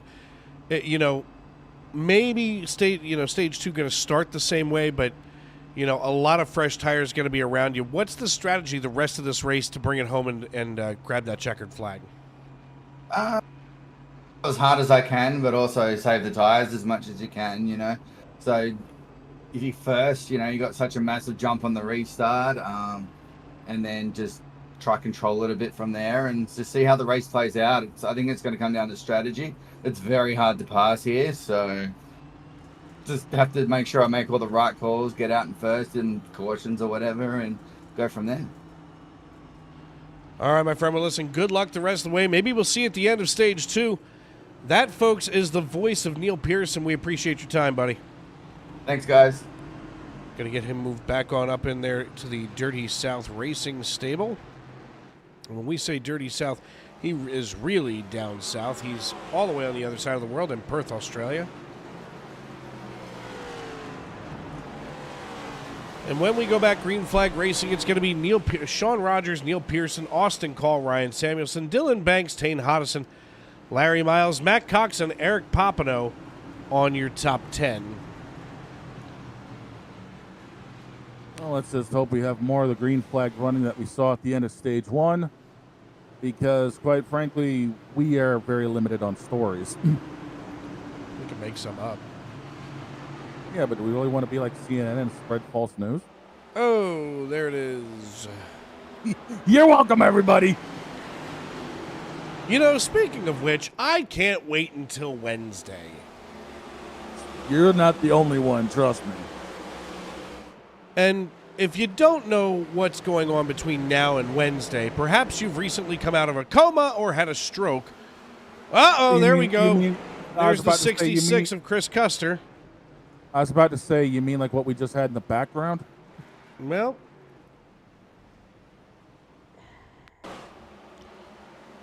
let's watch the 66 go right under Chris Claude. Banged it off the curb and then got shipped. And instead of letting these guys get by and getting himself back under control, he decides to eat a little wall. Folks, we're going to step aside and pay some bills here on Sim Racing Media. Of course, we want to thank you for tuning in tonight. We'll be right back after these messages. Racing isn't easy, but experiencing it is. iRacing puts you in the driver's seat with the industry's leading sim racing game. Drive on laser scan replicas of the greatest racing circuits from around the world. Go head-to-head against other drivers chosen by skill-based matchmaking to ensure competitive racing at every level. Compete across all your favorite series. In officially licensed cars, engineered to deliver the most accurate driving experience possible.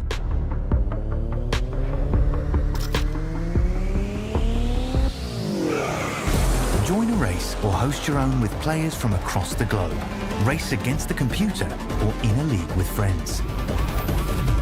Feel the thrill behind the wheel. Visit iRacing.com.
The outside line, he breaks so much later.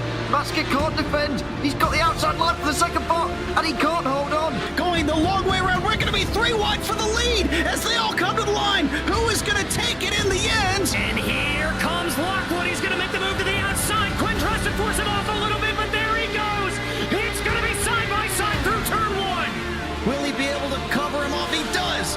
Weaving back to the left-hand side. Reynolds is trying everything. The kitchen sink is being thrown at it. They're leaning on each other. Coming into turn number 3. It's going to be a drag race through 3 and 4. Coming back to the line. Here comes Frisch on the bottom. Bouchard's going to hold the inside. Tries to be the late breaker here. They're going to be side by side through the final chicane. They bang doors, but keep it clean. As they're still 4 wide on the run down into the back straightaway. Demerit's looking for a line as well. What is going on in Michigan? Novak into the fence. They're still beating and banging. Oh my and to the goodness. line. He is much faster coming through there. Is there damage on Challenger? Abramitis is ahead. There's going to be a race.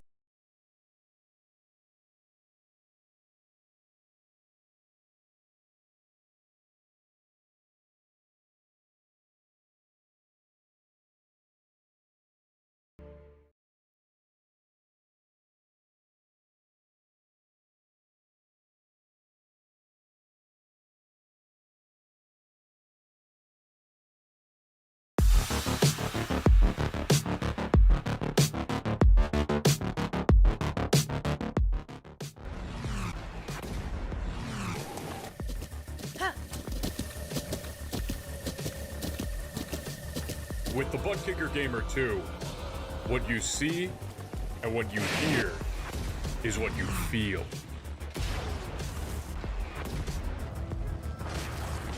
Butt Kicker. The future is feeling.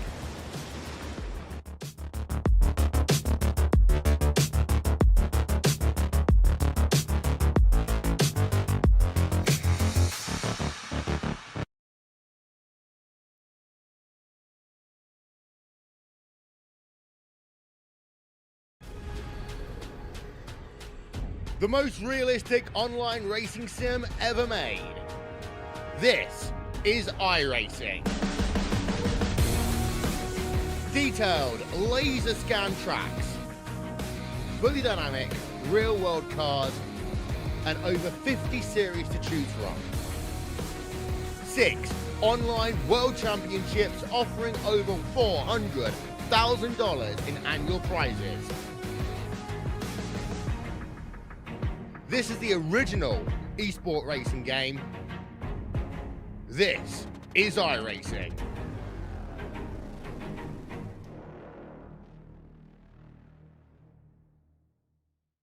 So hi, my name's Christy. I am a wife, a mother of 3 children. I am a sister and an aunt of lots of nieces and nephews, and I'm also a substitute teacher. So my everyday life changed by going to appointments, a lot of appointments, a lot of scans. As like during the treatment, my body just got weaker, so I wasn't as active with my children and with my husband. So I was laying on the couch a lot more. I'm an active person, and so that just didn't sit well with me, but that's how it changed. My body was just weaker, and I couldn't do the things that I used to do.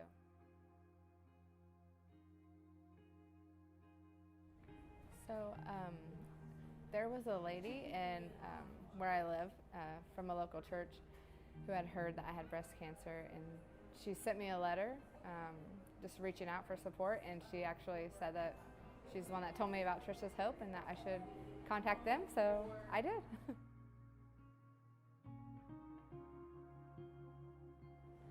So specifically, I wasn't able to really work during my treatment or anything like that, so the grant that I was able to get helped me pay my bills, provide gas money. I was driving to and from treatments, and so it helped a lot with bills and everything. I would just say I am so grateful for Trisha's Hope and for all the people that have donated, because I don't know what I would have done without them.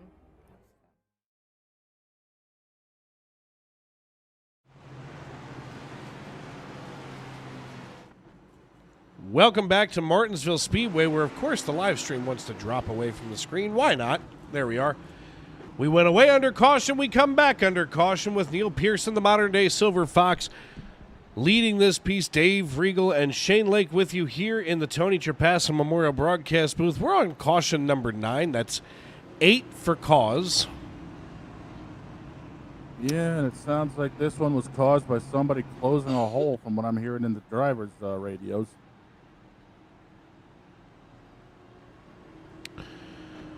Of course, stage 2 going to end at the conclusion of lap 260, so we're just about 100 away.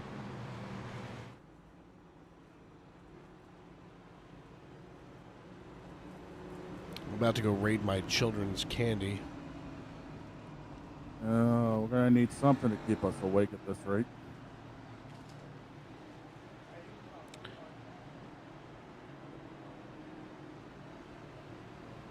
I was about to say, I'm already planning for December 1st.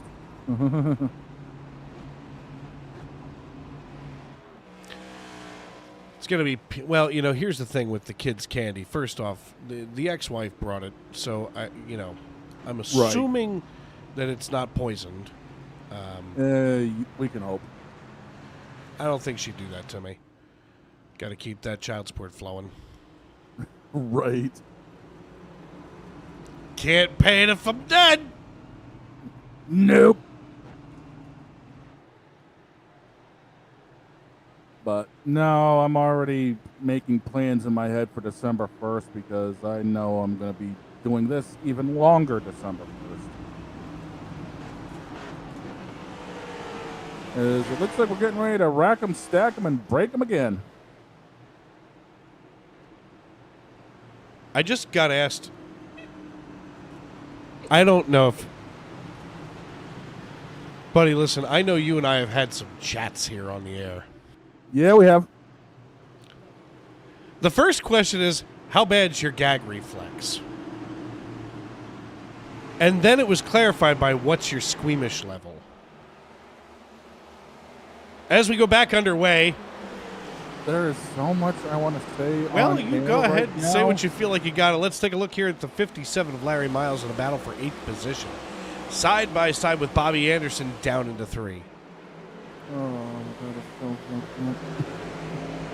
Oh, I'm so glad we got racing to take my mind off of what I truly want to say because John would throw a fit is what I want to say right now. Never mind. I thought that it was something really creepy, but it turns out just to be another lipoma being cut out by Dr. Pimple Popper. Oh. First of all, you know you may watch this show too much if you take one look at an incision and know that they're getting ready to pull out a lipoma. Yeah, it's like when I watch my 600-pound life, not my 600-pound life, but other people's 600-pound life, and you know that one of the things they're going to be told at some point during the program is, you got to do the work. Yeah. Yeah.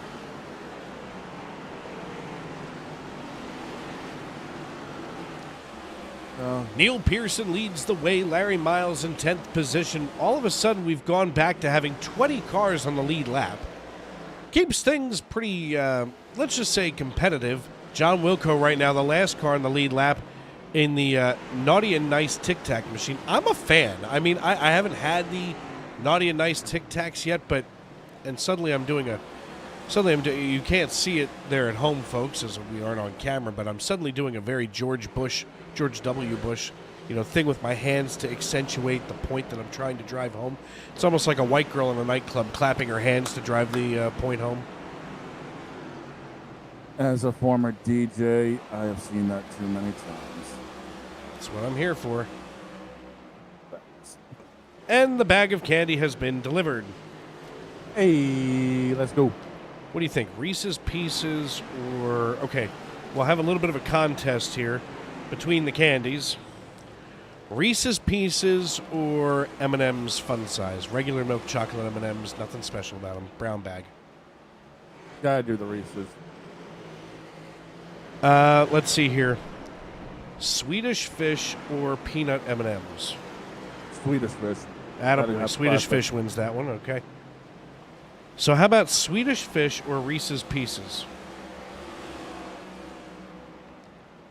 I'd go Swedish Fish because it's a classic. Yeah, I would too. I like candy. That's all I can think of at this moment. I was about to say, it sounds like you inhaled the entire damn bag on that one.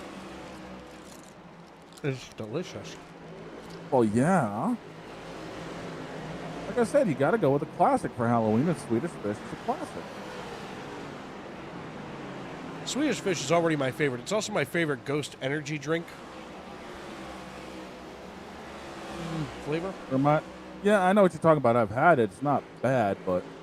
I miss the grape Swedish Fish. Oh, dude, those were lit. Those were awesome. Like a summertime at the public pool in the penny candy thing? Yeah. Yeah. Easily. What's your feeling on the Whopper? And I don't mean the burger, I mean the malted milk ball. I like them. Why? Are you a serial killer? No, it's something different. If you're looking for, a little extra chomp in your candy, that's what it's there for.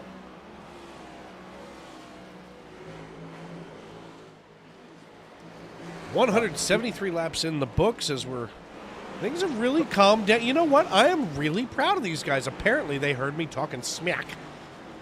They heard both of us talking a little bit of smack. Pearson, Samuelson, Rogers, Banks, Austin, Call. That's your top 5. As we're doing a candy contest here, and quite frankly, this is almost like whose line is it anyway? The points don't matter. Yeah, the question is who's calling mockery and who's Ryan Stiles. Oh, yeah.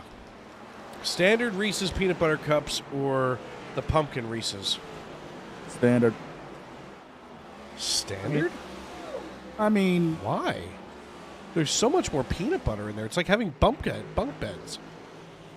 You know, for me, if it's the big cup, then I'm going to go with the big cup. But oh, yeah. Have you had the big cup yet with the Reese's Puffs inside of it? Yes. That is a stoner's dream. Not that I would know. Yeah, we're just here for the experimentation for science, ladies and gentlemen. Haribo gummy bears or Twizzlers? Twizzlers. I'm starting to wonder if you truly are a serial killer, sir. The reason being is I actually turned the Twizzler into a straw if I'm drinking soda with it. Dude, a Twizzler with Mountain Dew is epic. I'm going to say that right now. Like, no, I'm not even lying. I've done this a handful of times when I've had, like, cans of Voltage Mountain Dew in a Twizzler. I'll actually bite off both ends and use the Twizzler like a straw. Oh, that's interesting. Now, I am only a fan of the Twizzlers pull and peel because they come in strawberry. Yeah, I hear you. Jeff Carson here, side by side with the 45 of Noah Hamilton. John Wilco watching from behind. I swear to God, Wilco and Custer are almost attracted to one another like magnets.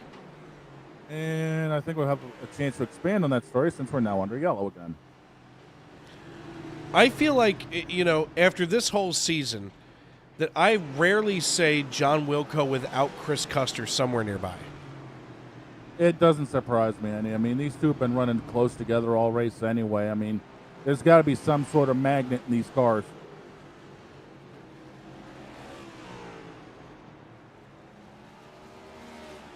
And now the 62 is going to come down and get himself a fresh set of good years, along with most everybody else, it looks like. Yeah, it looks like wholesale pit stop's going to be underway. Sean Rogers coming down pit road. Let's go on board with him. Just kidding. There we go. We're going to pop the right-hand side up, drop it down. Now, this is interesting because he didn't make a stop, it looked like, the entire first half, first segment. And now he's made 2 in, like, the last 45 laps, give or take, since the end of stage 1. You almost have to wonder if he discovered something in his first pit stop and now he's tweaking it, which could explain why he appears to be getting faster. Hey, you got to be able to adapt on the fly. I mean, that's why there's always a plan A, and if plan A doesn't work, as Triple H has once said, there's always a plan B. Yep, on the back shelf at CVS. Not what I meant, but okay. Oh.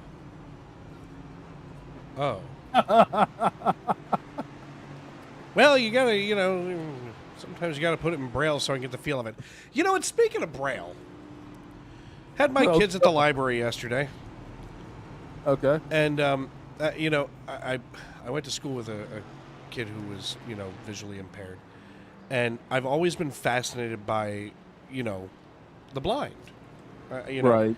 The kid who, of course, for some reason, the kid who I went to school with was very good at the piano. Surprise.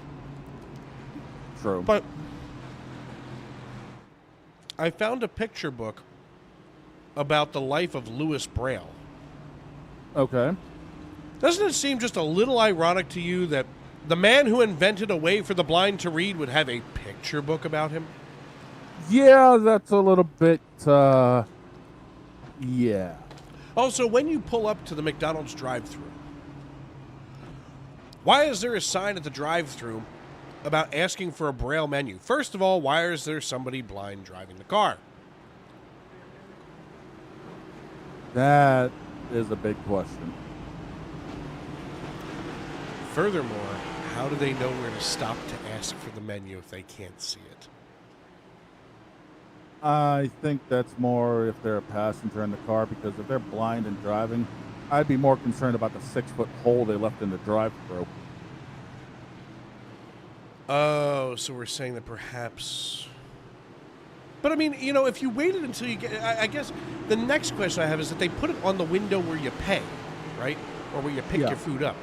Why wouldn't they put that, like, at the very beginning? Because, I mean, first of all, if I'm driving my visually impaired friend to McDonald's for some lunch, okay, I'm going to read him the menu. And chances are, because it's McDonald's and it's been the same menu for your entire life, sans McRib, you know what you're getting anyway. Pretty much, yeah. I mean, I got a few standard orders I'll pick up depending on my mood. Hit me with the number 7, large with a Coke Zero. 2 spicy McChickens, a large fry, and a Dr. Pepper. All right, folks in the YouTube.com live chat, what is your go-to McDonald's order?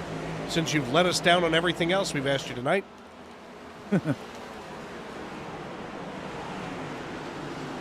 Butterfinger or Milky Way? I just had my better half come in here and ask if I was ordering food. Yes, and having it... Whoa! The 45! Oh, that hurt! I think the 45 just ordered some, yeah, I think the 45 no, that just was ordered code some red. wall.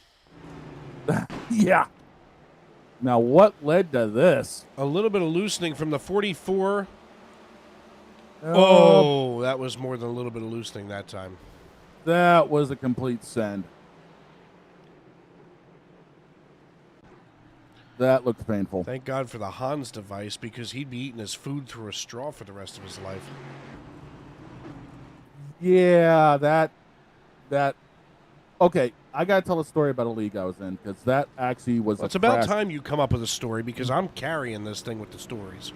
Okay, and this race is actually saved on my YouTube playlist, so I'll have it for everybody if they need to watch it at some point. But apparently, here in Martinsville, I was in a league race like 3-4 years ago, something like that, and somebody got so aggravated with another driver, young teenage kid, that apparently got crossed up in his crosshairs. The guy got used up by him, yada, yada, yada.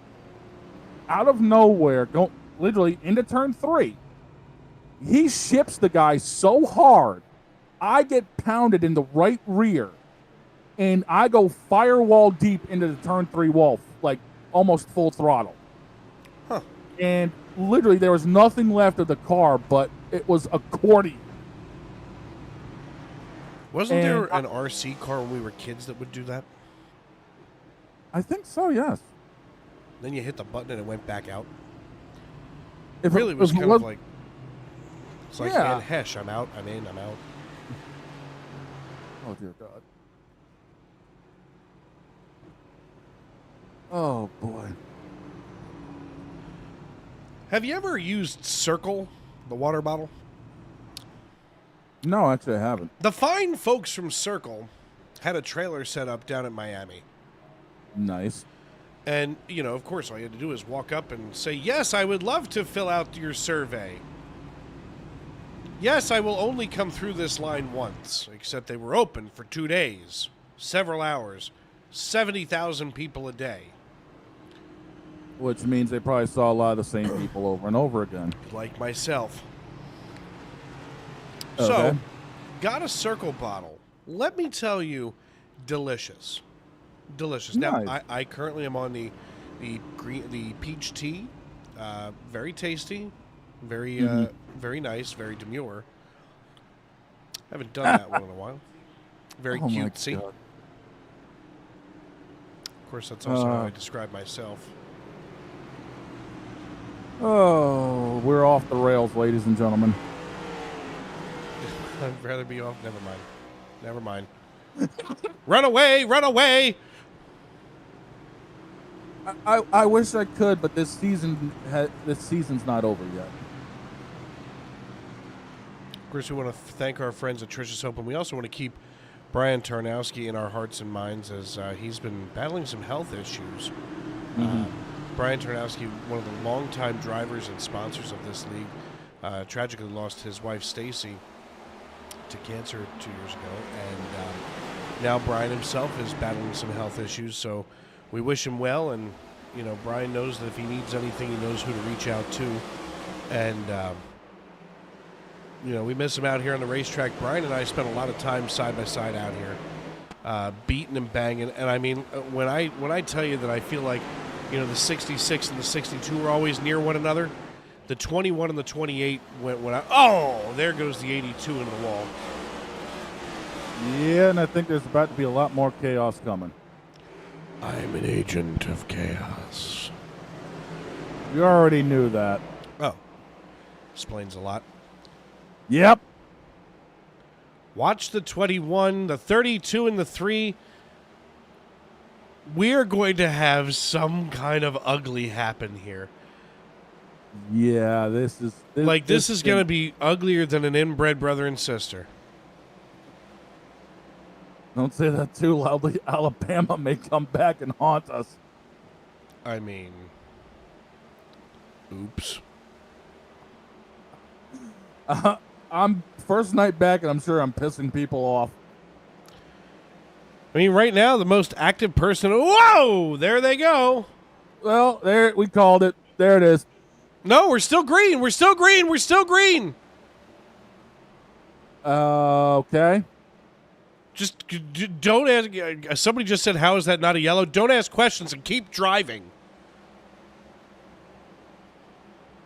Is David Hoot sleeping in the booth?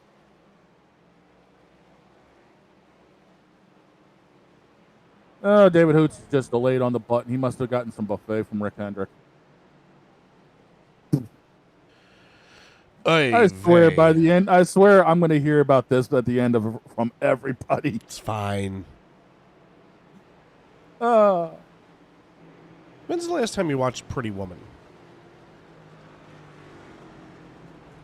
6 weeks ago on TV. Yeah, what's your feelings on Pretty Woman? Decent movie for its time.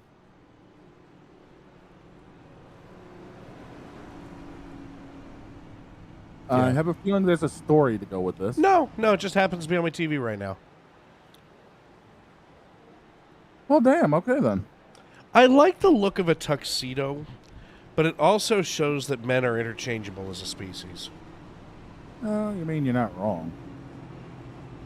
I mean, if you really think about it, you know, you got a bunch of guys up there getting married, and everybody's in a tuxedo. Let's just say that it's a black tie matching tuxedo for argument's sake. You know, I'm not trying to debate what color the ties are or the studs in the shirt are. But let's just say black tie, black studs. Everybody looks the same. What if the groom or the potential groom gets cold feet? Then the best man just kind of moves over one slot, and all of a sudden he goes from best man to groom. Yeah, I think you're putting too much into this. Why would you call it a best man if the guy getting married is supposed to be the best man in the room? Tradition, and people don't screw with tradition. I don't know. Furthermore, when it comes to maid of honor, what does she do to be honored? Sets up the strippers for the bachelorette party? And why is she considered a maid? Again, tradition. This goes back to the dawn of time or something. I don't flipping know. I don't See, now you got to stay away from the word tradition because that really rode Tevye hard. Remember, Tevye wanted to hold tradition in the little town of Anatevka. Bad things happened. Hey, it was such a shanda. You should never buy gribbing this from Amoyle. It's so chewy. Oh, we already had Father Sean O'Shaughnessy show up, and now we got this.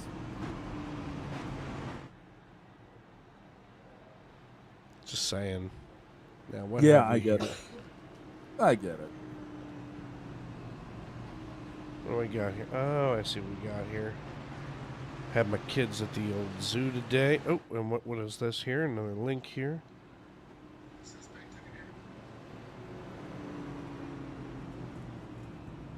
I'll be sending this to you. Paying for. As it looks like we're getting ready to re-rack and break this party up again. modern Trying day to find Silver here. Fox Oh, Neil. jeez, now I have Siri up. We got the modern day Silver Fox, Neil Pearson and Dylan Banks sitting on the front row. Here we go. A 40 Shane of Lake, that's Austin you. Hall is up 20 positions from where he started this race. Go figure.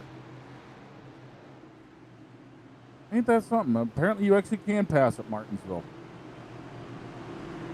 Barney's about to retract the yellow flag. Hey, Barney, get that green flag and let's keep it out for a while, shall we? We're back racing in Martinsville.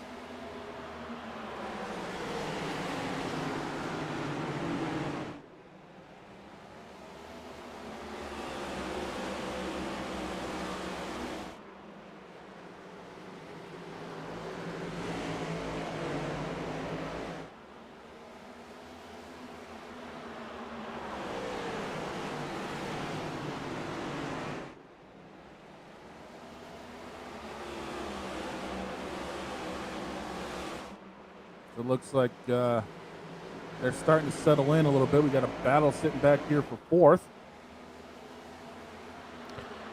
Sean Bobby Rogers working just underneath Bobby Anderson and just behind the 40 of Austin Call. Oh, 18 in the Oy. fence. That's not helping anybody. Watch the 81 here. Yeah. He's not going to be able to park there when he gets there. No, it's There it usually a is. bad idea. Smoked a tire for the 17. And it looks like we got more smoke from people. I mean, again, I'm not surprised everyone's using their brakes up. It's because they think that they're not using their tires up, but joke's on them. Yep, and that's why it's going to be so many people fading to the back at the end of this and then overdriving everything when they get their sticker tires on that those guys not using their stuff up will actually be able to be up at the front.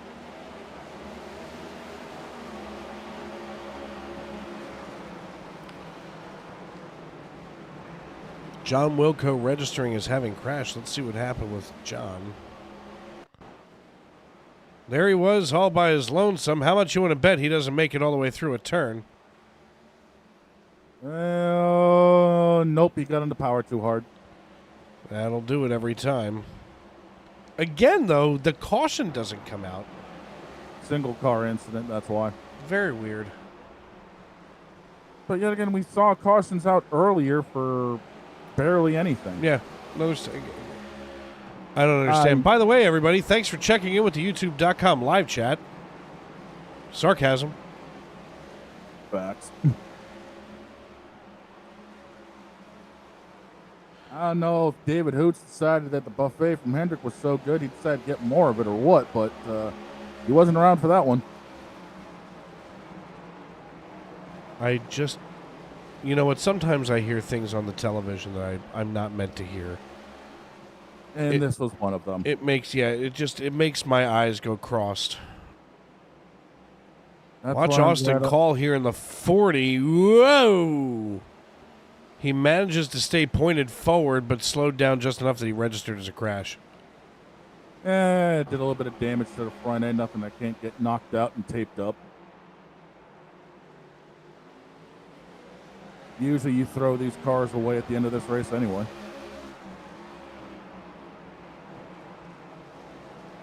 Oh boy, this could get interesting between these two.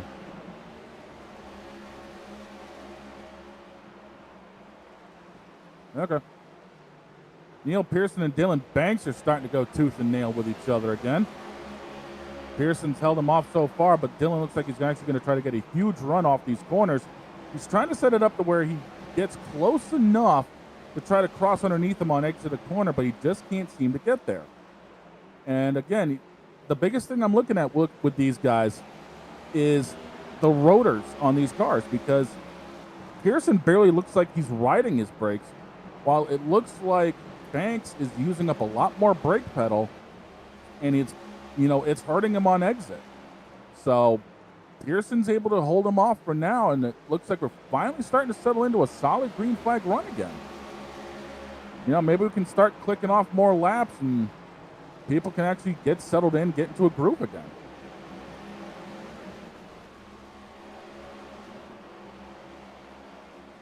Here, looks like Banks actually touched the backstretch wall a little bit there, but doesn't seem to do too much damage to the car. Pearson still got about, I'd say, a 0.3 of a second lead on entry.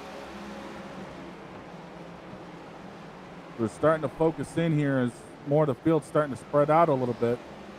It looks like Chris Davis and Eric Pompano are starting to get close together. And Jeff Carson, you know, all of a sudden it's like iRacing's algorithm just decided to have a seizure. But Jeff Carson was getting a run on Chris Custer in the 66 Tide Ride. Wow! He's still getting the run, and it's because 66 is locking that right front tire up. And I was about to say, here comes the bumper.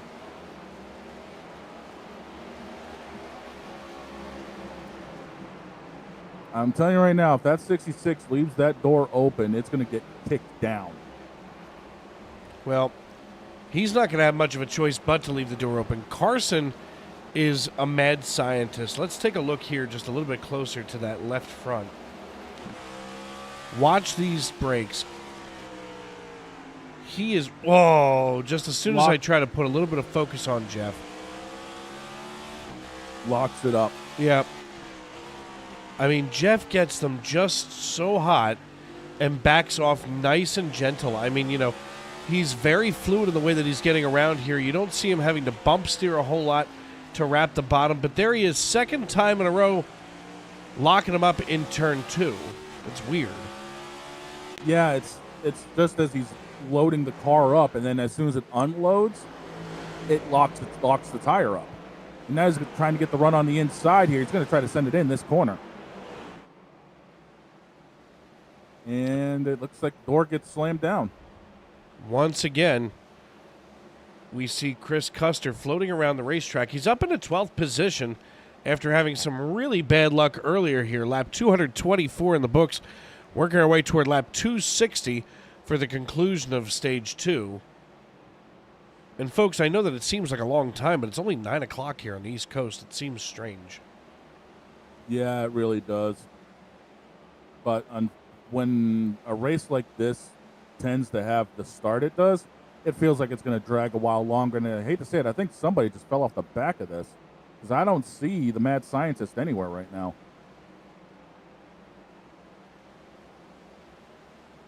Looks like Carson dropped way off. I don't understand that. He's dropped down to 17th. I think he's used his stuff up. Nah, Jeff's not that guy. I think he did. Huh. I mean, he last came in on 180, so we're looking at, what, 46 laps ago? 47 now. Yeah, but as much as he was locking up the tires and as hot as those brakes were getting, and we're under caution again for somebody. And who? This one might be my sister's favorite driver. Uh-oh.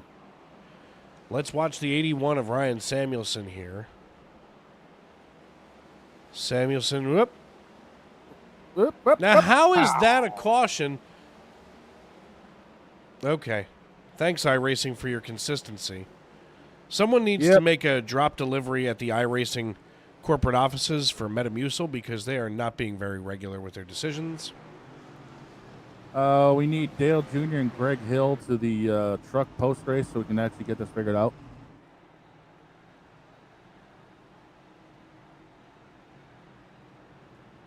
Let's talk about Tane Hodison here. Let's see if he's got anything fancy on the old 93. Something on there. Well, after what he did for... Nope. Rogue Family Law. This is a legit sponsor. Yeah. You know, it all started because I said before that I love flying Spirit just because I like getting on the plane, and I usually get a wing seat so I can make sure everything's okay. Not that I'm going to get out and help if something breaks, but I like to feel better. But right. I had said at one point that I love getting on a Spirit airline, you know, aircraft, and the little wing flap at the end says howdy on it. And I just think that that's a great way to welcome your passengers aboard. Yeah. So next thing you know, on the back of their trucks, it said, it was, you know, they painted them all Spirit yellow and put howdy Dave Regal on their truck their truck decks. Yeah, you actually showed me that. Yeah, it's fantastic. It either means that there's a lot of people with a lot of free time on their hands, or a lot of people who are just trying. 3 options here. A lot of people just trying to get some free airtime, or option number 3, no lives whatsoever. Option 4, all of the above. I love these guys. Next thing you know, they're going to come up with something for my craziness. Yes, it's called the straight jacket. Perhaps you've never seen one? I've seen one, but they've never had to use one. Nolan Hodgson checking into the YouTube.com live chat saying he thought there was already a NASCAR race today. Aha, aha, aha. Nolan, you're so funny. There was one, and it ended with controversy, of course. And as I have said so many times, the best way to end the idiotic controversy is to go back to the way the points were, make the season matter and not just the final 10 races, and yeet the playoff system into the abyss. Can we yeet an entire playoff system? And then what do you do with... I guess one of the questions that I would have is, because we've changed formats so many times over the last 20 years now, is there a difference in 7 championships for the King and for Dale Sr. and for Jimmy Johnson? Yes. Yes. But are they all? But they're all still classified as 7-time champions. They're all classified as 7-time champions, but Jimmy's, he was so much stronger in the final 10 races when he had to be. Richard and Dale were strong throughout an entire season. There's your huge difference. A consistency with Richard and Dale's championships, where Jimmy just had to go out and wax everybody for 10 races. You got to make it into the playoffs, yes, which means there's still a little bit of the season aspect to it. But when you can wax a whole season in 10 races, that's where Jimmy excelled. That's where that team picked up and excelled completely in their time together. Makes sense. I can go with that. I mean, let's look at it this way. Jeff Gordon would be a 5-time champion if it was a regular points championships. You really think? That's actually what the old system would have had, is Jeff as a 5-time champion, and I think Jimmy only would have had 4. Do you think Jimmy's mom yelled at him to pick up his pants like Jimmy Neutron? I think you're overthinking. Am I, though? I think so. Oh boy, here we go. Go. Hold it. Oh. Tag.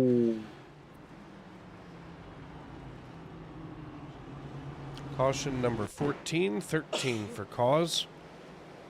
Well, let's... I say caution number 20, I just bite down on my left rear molar. He had that and then clunked.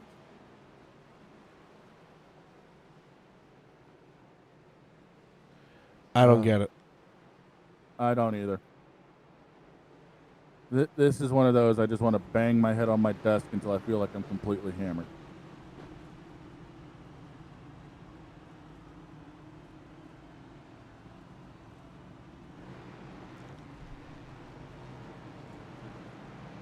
Dylan Banks, our race leader, followed by Sean Rogers, Tanner Marty, Tane Hodison, Chris Davis, Matt Cox, Eric Papineau, Cody McCorkle, Larry Miles, and Austin Call. That's your top 10. And as the 62 gets its lucky dog, I guess that's a nice thing for him. Insert jokes here.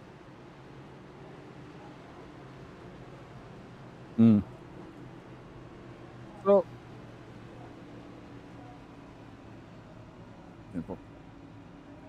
it's interesting that the way this race has panned out. I mean, yes, we've had 13 cautions, well, 14 cautions, 13 for all of the craziness, and I think David Hoots is falling asleep again. But you still see the same guys up front, because that's the short track racing seems to have its way of always bringing to quote Macho Man, the cream to the crop. And to see, Dylan Banks, who has been that strong throughout this race, to see, Sean Rogers up there, to see Tanner up here. I mean, he's been coming on strong. Tane's recovered from issues. He's coming on, pretty strong as well. It's going to be interesting to see who the players are going to be for the final segment, because you still have 240 laps after this stage ends, which is coming up here in the next 25-ish laps. So it's going to be very interesting to see who the key players are going to be once this race gets down to its final moments. Bigger question is, are we going to have a big enough field to figure that out? But I do believe we are getting ready to re-rack, restack, and re-break everything one more time as the choose is coming. I'm not surprised to see the pole sitter down on the inside. So it looks like it's going to be basically the lineup as we see it. It's going to be Dylan Banks, Sean Rogers, Marty Tanner, Tane Hutchison, Chris Davis, Matt Cox, Eric Pompano, Cody McCorkle, Austin Cole, and Larry Miles are going to be your top 10. A shout out to Davis and Cox too. These guys are up 15 positions from where they started. So for those who thought Martinsville was hard to pass on, yeah, you can still work your way up. It just takes a while, but you get there. Green flag is back out, and the pole sitter is off like a herd of turtles. Talk about getting a good jump. Sean Rogers is able to dump back in behind him, and I believe the first 4 or 5 cars have officially gone single file, so maybe we'll start to settle in and we'll have the end of this stage before long. As I say that, we see a battle coming in for 5th, as it looks like Tane and Chris Davis are swapping positions. But if you want to see how you can get around Martinsville effectively, guys, these are the top guys to watch, because you'll see that they don't use their brake pedal up. They don't use their brakes up. And that's why it's not surprising to see these guys up front. So I'm interested to see how the rest of this race is going to go.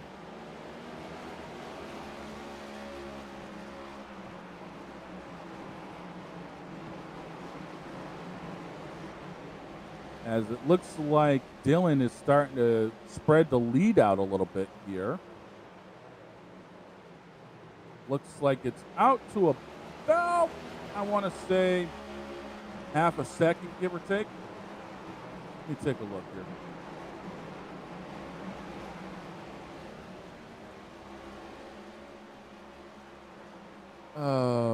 As scoring is still updating, it's hard to keep track of everything. Yeah, it's about a half a second lead on these guys. Forgive me. You're all good. Look at this. Lap 247. I was just waxing poetic about, how guys saving brakes is a key to get around here, and, the usual. You know what, though?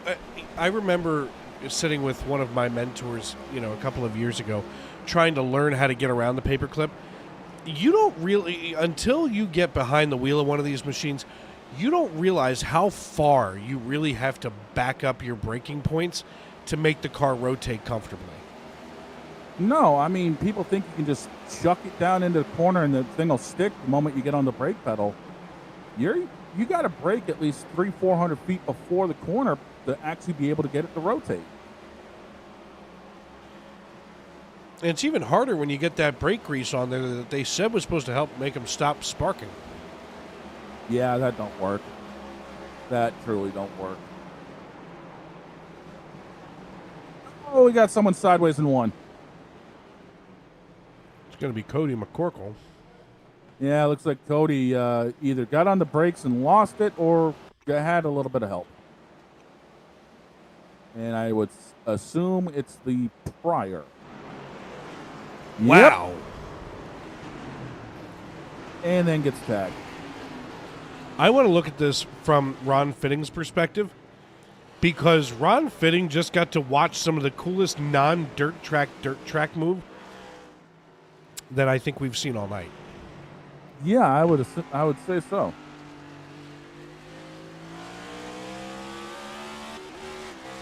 Now watch McCorkle right in front of Ron.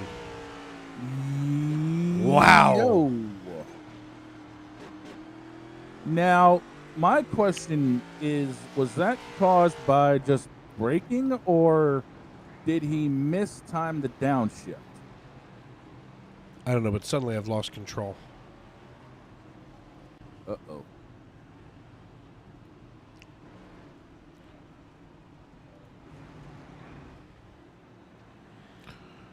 Stand by, folks. We suddenly don't have control of our replay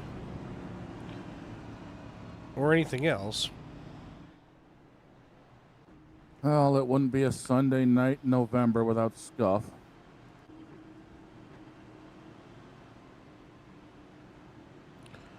I think it's caught up now. No, let's hope. The driver, well, I think we're better now. Nope. Someone's in here. Oh boy. Folks, I think we've been hacked. Oh, great. No, this is no joke.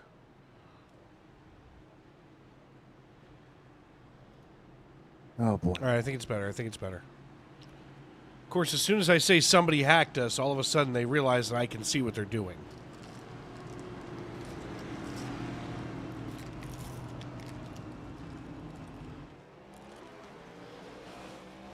Oh, I wonder who was yanking around this time. I don't know if you can see this. See what?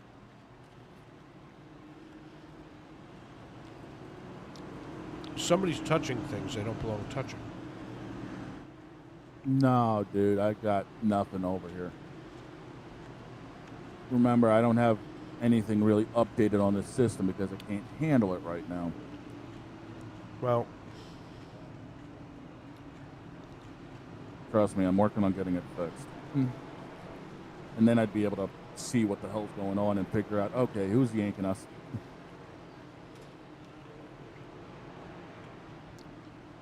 I'm going to see what happens when I do this.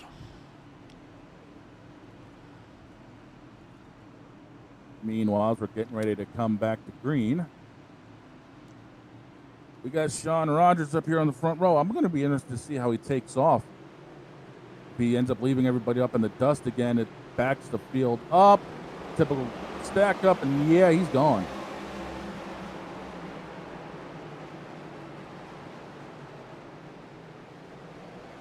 Well, as we're focused in on the 29 car, Sean Rogers and Tane have taken off in front of everybody.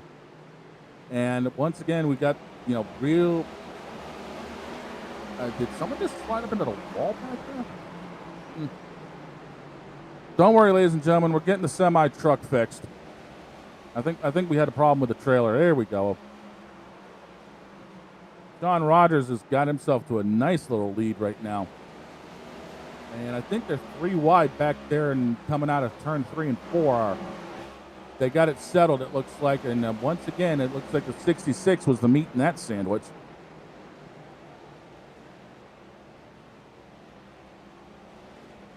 Oh, great. I think someone slipped a Martinsville hot dog into things as we're working on stuff here. Don't talk mean about hot dogs. I'm not talking mean about the hot dog. I'm saying someone slipped one in because I think there's a bunch of chili all over the place. I don't know what's going on here. All of a sudden, we're almost back to normal. And then round 2. Well, I showed an extra... There should only be one connection because you're doing it from the website. Yep. So there shouldn't be more than one person in the room. And yet again, it's saying... And suddenly there were 2. Huh.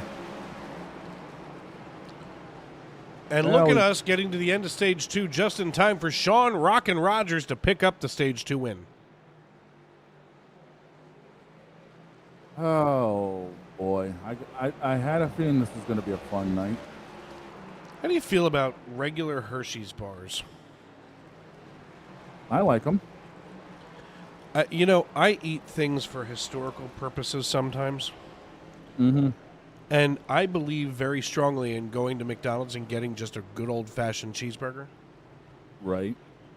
And I believe in drinking, although that I try to stay away from it because of its sugar content, a good old-fashioned Coca-Cola. Yeah. And nothing more delicious than the texture, the smell, the taste of a good old-fashioned plain Jane Hershey's bar. I mean, you're not wrong, man. That's part of childhood. You know, I mean, I enjoy them myself.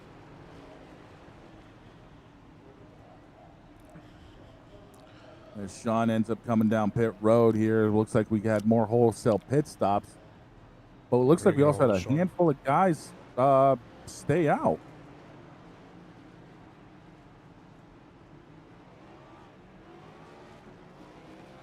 Speaking of the old 44 car, hey, Sean, it's Shane up in the booth. Congrats on the Stage 2 win, buddy. Great, man. I appreciate it.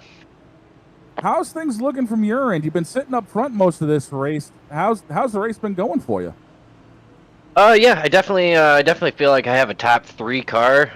Definitely, you know, like you said, I've been kind of up front all race. A lot of those guys elected to flip that last stage there. I just need the points, so I just took the stage win while I could. So, yeah, hopefully we can. You know, I'm starting. It looking scored 9th at the moment, but yeah, if I can work my way back up there, and hopefully maybe I finish in the same place at the end of this stage. Yeah, the longest stage you guys are going to have tonight, sitting here at about 240 laps, give or take. What's the strategy for this last stage for you? Just manage the traffic. Hope I don't get caught up in one of these many cautions that we've been having. And just try to slowly work my way up to the front. Yeah, speaking of these yellows, is it just the aggression level tonight, or you think there's a full moon hiding somewhere? Oh, that's just Martinsville on iRacing, man. It's yeah, it's, you know, if you ever watch any of the officials or any league, it's gonna be like this. That's just unfortunately the way it is, which sucks because this is one of my favorite tracks. So, but we've ripped off a few good runs, but we definitely have had a few cautions. Man, I've been in a few officials in the trucks. I know exactly what you're talking about, man. Been there, done that. Yeah. But hey, man, best of luck to you the rest of this way, and who knows, maybe I'll chat with you in victory lane. I'm hoping so, man. Have a good rest of the race. Do the same, man. As always, we want to thank Sean for his time. I mean, you know, here's the thing, Shane. I know that you haven't been here all season, but for a couple of times filling in, you know, for Mettler, and now, of course, replacing Mettler here in the booth. And I got to say, Sean is one of those drivers that he is almost unflappable. Yeah, cool, calm, and collected. You need to be at a place like Martinsville because you're going to get used up at some way, shape, or form towards the end of this race. You just got to be able to bounce back from it and be like, okay, that's what's going to happen. Yeah, good luck with that. As he's already picking up positions on this restart. I don't know what it is, but the outside line just does not get going on these restarts. Outside line seems to be a scary place for a lot of these guys because there's not a lot of time before they get down there into turn number 1. And, of course, once you get into turn 1, you know, now you've got to either make your call and try to get down onto the asphalt or take your chances up on that upper groove. Yeah, and I don't think anybody wants to try to take their chances up there, so they try to stick it down there. The only problem is you stick it too far on somebody's door and they come back up. Next thing you know, you're both heading into the fence. You never want to stick it too far on somebody. That's what she said. Just saying. Anyway, Just as saying. we're focused up on Sean's battle back up through the field, since that restart, he's already gotten back up to 5th, so he's picked up 4 spots. And he's already clicked off fastest lap as well. These new tires are going to be very helpful, but also, is he going to use his stuff up too early? Because the front 4, they're still to stop. So it'll be interesting to see how this plays out. You know, I want to say that you're one of the few people that when I talk into your ear on the back channel, that it doesn't flap you. I whisper into your ear, Roger's fastest lap. You look and react and report all of that at the same time. Tip of the cap to you, sir. Well, you know, again, this comes from the fact of doing a sports show and also covering other events throughout the year. I was doing the Super Bowl this year for Snowman Multimedia. We've got a huge charity thing coming up December 1st, so I'm not going to be around for anything for that. Like a huge endowment? We're talking, we're covering 3 games broadcasting-wise. Like a large endowment. Like a super endowment. I like big endowments. Oh, and we're back off the rails. No, it's fine. Can you imagine I'm the best we got? Can you imagine that we're the best we got? I mean, realistically, right now, this is it, folks. We're live. You know what? And I want to say, first of all, you know, we have a really good team here. I get to spend, you know, a week every year with these guys. And, you know, here's the thing, folks. iRacing does make the world smaller. Yeah, it does. You know, Shane's in Maine. Oh, Shane from Maine. Let's see what I did there. Yeah, I saw. Cornier than an Iowa field. Ugh. See what I did? I did it again. I did the thing. Honey Buns is not going to be happy with me after hearing those 2 corny lines. I'm about to beat my head off my table. Just creeping up on those 100 views, trying to get to the triple digits. Can't believe we've had this much trouble getting there today. Well, I mean, 500 laps at Martinsville. It was a bit of a chaotic start. Now we're settling in. You never know. You never know. But no, I mean, the fact that not only, you know, is the world smaller, but it turns out there were actually 3 people that I know in this state that are on iRacing that I've actually ran with. And one of them actually turned out to be one of my better half's best friends for the longest time. Well, you know, not a bad thing. No. And here's another one. I had a teammate in the late model division when we were running for a Maine-only late model series. And he ended up turning out to progress into actual like dirt carts, you know, competing here in the state, moving himself up into late models and actually getting himself like a second place in late model points this year. See, now that's exciting to me. Yeah. And here's another one. There's actually a barbershop down in Scarborough, Beechridge Barbershop. I'm going to shout out my dude Matt right now. He was one of my first big-time sponsors in iRacing, as the 66 just collected the whole damn field. It was because of him sponsoring not just me, but my buddy Nathan, who, as I just mentioned, was the second place in late model points, that he's now also sponsoring Jeremy Clements on the 51 car from time to time. Oh, wow. Yeah, so if you ever see the Beechridge Barbershop decal on Clements' car, whether it's on the quarter panel or on the C-post, Matt to this day says it's because of him sponsoring me that he got into it. He's been on my cars 5 years, and I'm not getting rid of him anytime soon. I wouldn't either. If it works, it works. Exactly.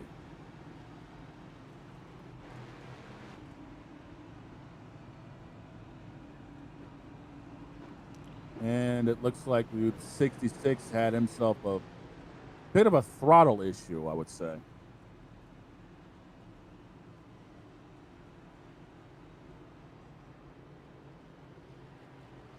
Talking about, as I'm hearing through the radio chat, are talking about Star Wars paint jobs. You know, that's the thing. I love seeing a lot more of these movie cars and a lot of these collaboration cars out there. You know, the collab cars are kind of nice. Yeah, they really are. I mean, they just brought... I heard Bubba Wallace get brought up with the Star Wars car he's got coming up for Phoenix. That thing looks evil.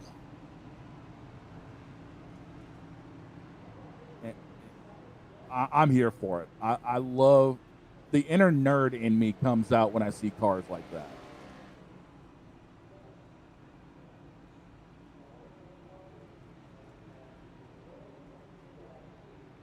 Actually reminds me a lot of some of the stuff I did earlier in my sim racing career, which I cannot believe I'm coming up on my 20th anniversary doing this.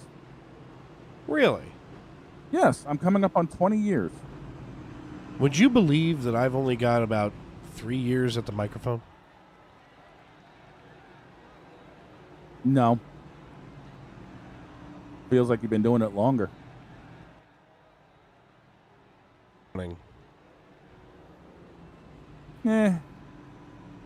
Trust me, I'm not counting. I have trouble counting. 1, 2, Earnhardt. Yeah, fair point. You know what?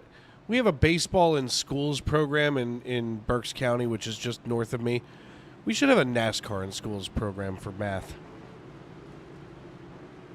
Well, they're doing sim racing in a bunch of schools that I'm aware of as well, so I guess there's that.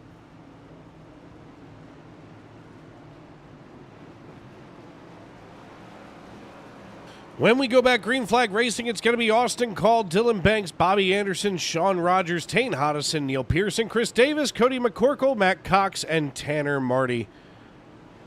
We're going to be back green flag racing on lap 287 when the flag flies. Barney's in the stand with his hand ready to go. They're waiting. They got to hold on. They got to wait until they hit the restart zone. Green flag starts to wave. And that 40 car is checked out again. And then once again, it's just the fact the outside line just doesn't get going. Austin Call leads us down into turn number 3 already. As I had mentioned before, folks, it may say 500 laps, the scheduled distance, but at 19 seconds per lap, this is quick and simple. There's nothing simple about Martinsville, but it will be quick because we're looking at about 3 laps a minute. 210 laps, roughly. We're looking at about another hour or so. It's not bad. If all goes well. If all goes well. Well, thanks for jinxing it. Folks, you can send your hate mail to Sim Racing Media, care of Shane Lake, P.O. Box OU812. That or you can just leave a message on a YouTube chat and I'll get to it later and cower in fear.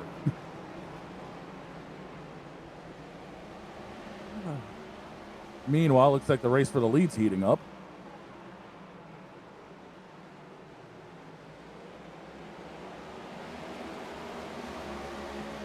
Looks like the racing all around is heating up again. I mean, this is a last chance to do things.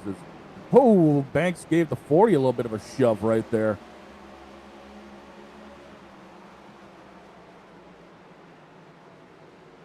Austin Call's hanging on pretty well, but Banks is really starting to breathe down his neck here. And again, this is the biggest thing with that car that I've noticed here with Dylan. He's not using a whole lot of brake pedal going in. His rotors aren't glowing nearly as much as the 40. And behind all them, you got the modern-day Silver Fox, Nate Pearson, just watching and waiting. Ooh. Side by side goes Bobby Anderson and Tane Hodison. As Hodison in the 93 goes on the high side, he's going to have to check up. He's not going to have near as much grip as it looks like the 18 able to wrap the bottom against the curb. They come out of turn 4, crossing the start-finish line, and it looks like Anderson and Hodison aren't going to be giving up anytime soon. Neck and neck they are going down the back chute. Yeah, Tane's getting that outside run, but that 18 is just shoving it deep in the corner. There's going to come a point when the 18 is just going to get sick and tired of this and just either send the 93 way up there or just about send him deep in the corner like that. But I'm also noticing that it looks like there's some tire smoke coming from one of the front cars. Somebody's locking up their left front again. And I think it might be the 40.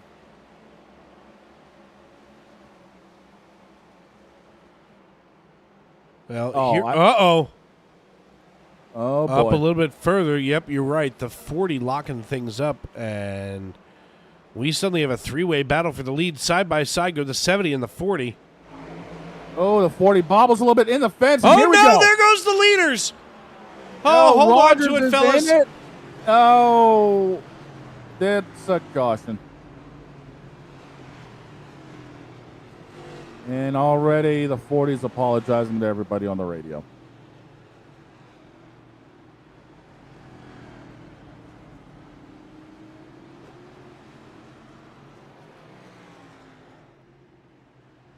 Well, it looks like the 40's got a lot of damage to that car, and I think he brought it in and towed it. I think there's a lot more front end damage than what he thought because he took a couple of hard shots in that left front.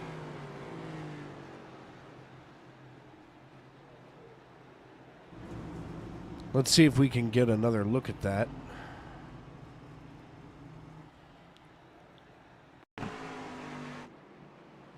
Contact. Right or oh, that might have been a little bit of net code.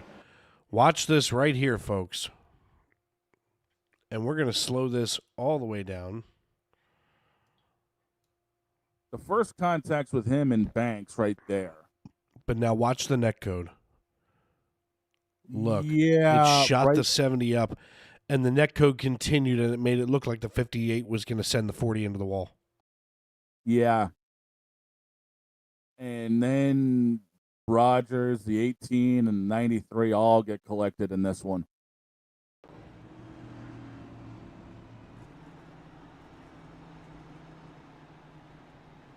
Yeah, I think the net code when Pearson was right there towards the front end of the car is what did it too. Because you saw that car just take a hard right.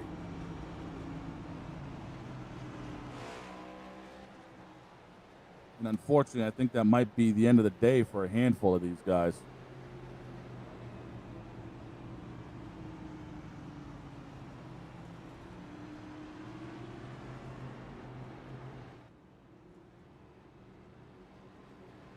And in regards to the championship, as they often say, this changes everything. You know, I wish this was one of those situations where we could have live timing, or live scoring, that is, for points. Oh, it'd be perfect. But obviously, we won't know until post-race. Post-race, post-haste. Yeah, pretty much.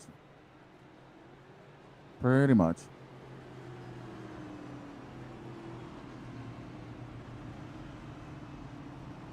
Going to be Dylan Banks, Chris Davis, Eric Papano, Diego Rodriguez, Chris Claude, Neil Pearson, Matt Cox, Bobby Anderson, Tanner Marty, and Logan Giesbrecht, your top 10.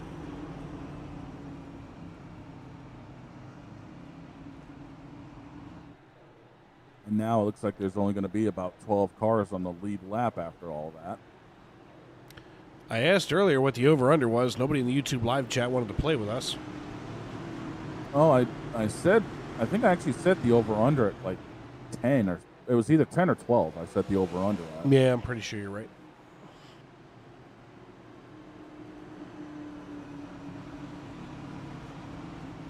I think my kids got... I don't even know. I've never heard of minis. I ain't heard of that crap. It's a cookie, apparently.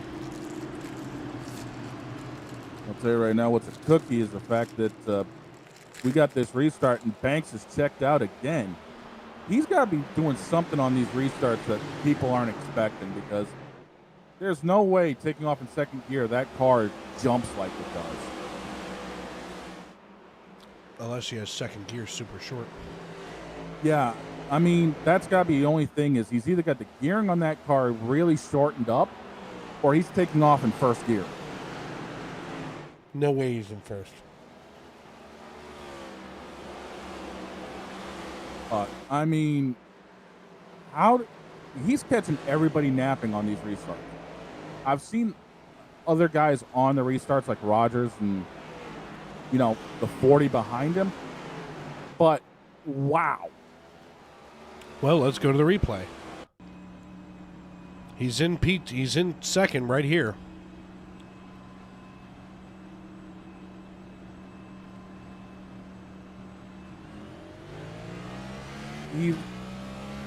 he's catching everyone napping then. 2 and 3 are short. Yeah, it sounds like it. It seriously sounds like he's got a really shortened up box for second and third. Nobody likes a big box. Isn't that something they have in like In-N-Out or something like that? The big box meal?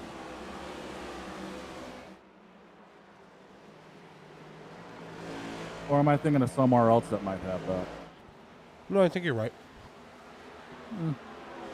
Well, with only 12 cars on the lead lap and a handful of 11 cars currently sitting on the lead lap, you know, it seems like things are now finally starting to calm down to the point where we're probably going to get the rest of this in relatively quick.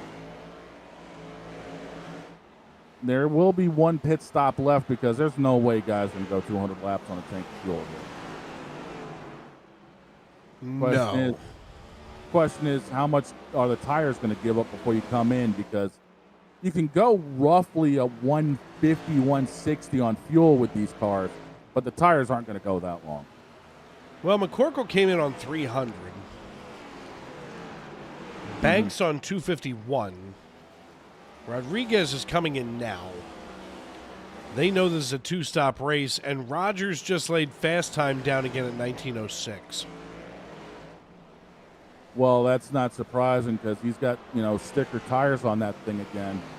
He's gonna try to he's got to try to unlap himself. I mean, he's the first car currently one lap down. I believe he's only one down.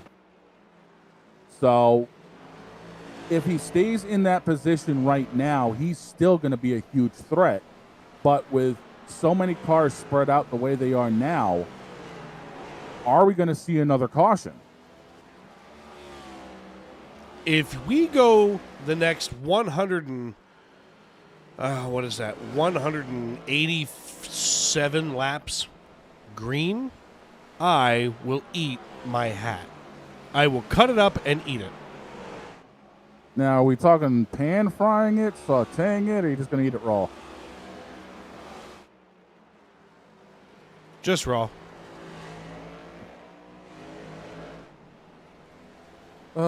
Meanwhile, looks like we got ourselves a battle towards the back of this lead group.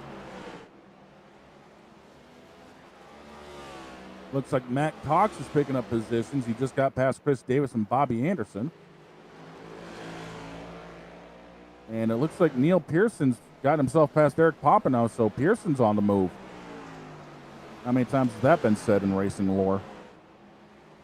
More than you can count. I am sure of it.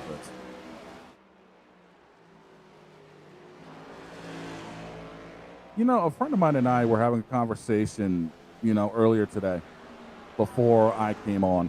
And we were talking about some of the stuff that we wish iRacing would bring in that we used to race way back when. And one of the things we were thinking about was the 1969 and 1970 cars.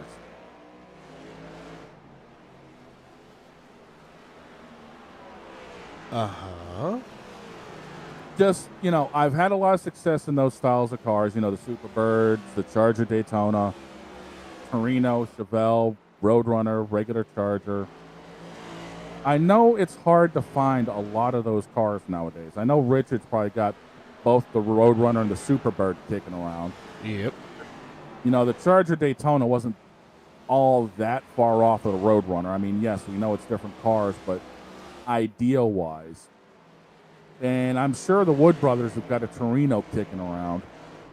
The question is, who would have a Chevelle kicking around?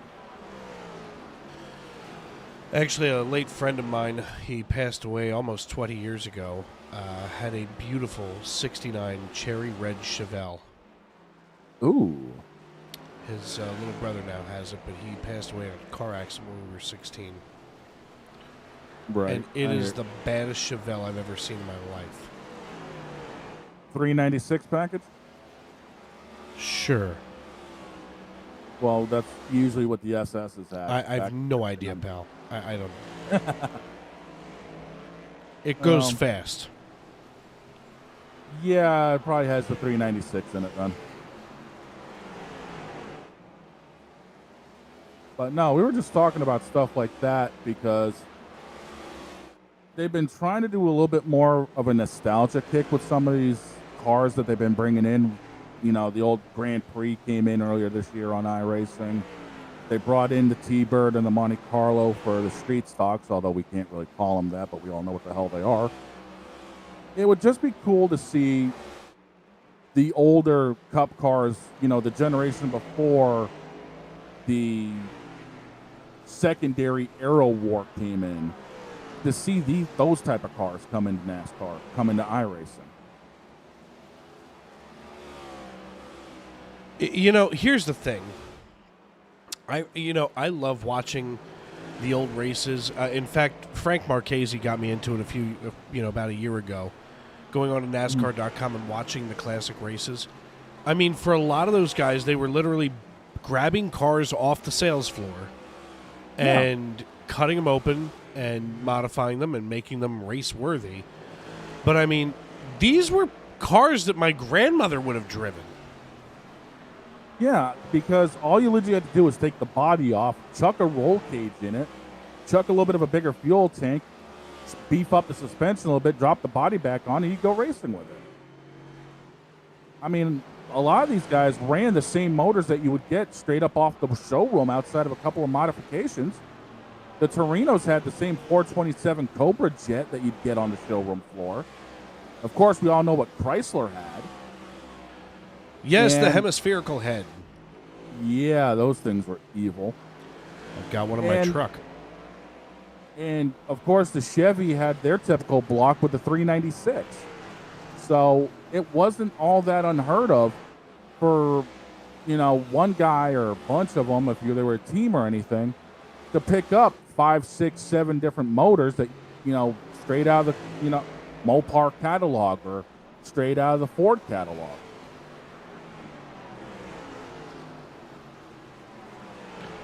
I just find that entire era incredible. And I mean, it's no wonder why shortly after some of those cars came to existence, we had a gas shortage. Yeah, because it wasn't miles per gallon. It was typically gallons per mile. Basically. Listen, I had an 88 Grand Wagoneer. It was a Jeep, and it was one of the last few years that AMC owned the Jeep logo. Mm-hmm. And it got 9 miles to the gallon whether I was running the air conditioner or not. Jeez. And the vents for the air conditioner sat right at knee level. If you were wearing shorts, you experienced shrinkage. Do women know about shrinkage? Yeah, everybody knows about shrinkage. Right, Jerry? Hey, somebody knew where I was going with it. I was in the pool! Speaking of in the pool, looks like the modern-day Silver Fox decided to take the lead on that pool run. Nate Pearson's taking over the lead from Dylan Banks with a typical Martinsville pass. He just set him up and just outbraked them into turn one.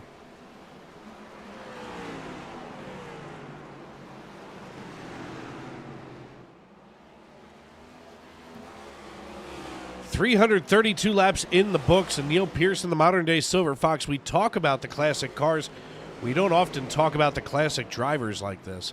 But Neil Pearson, he's out here banging around on lap 333 now and gapping Dylan Banks by nearly a full second. Tells me Pearson saved something to chase down Banks, because now he's just hauling off and leaving everybody in the dust.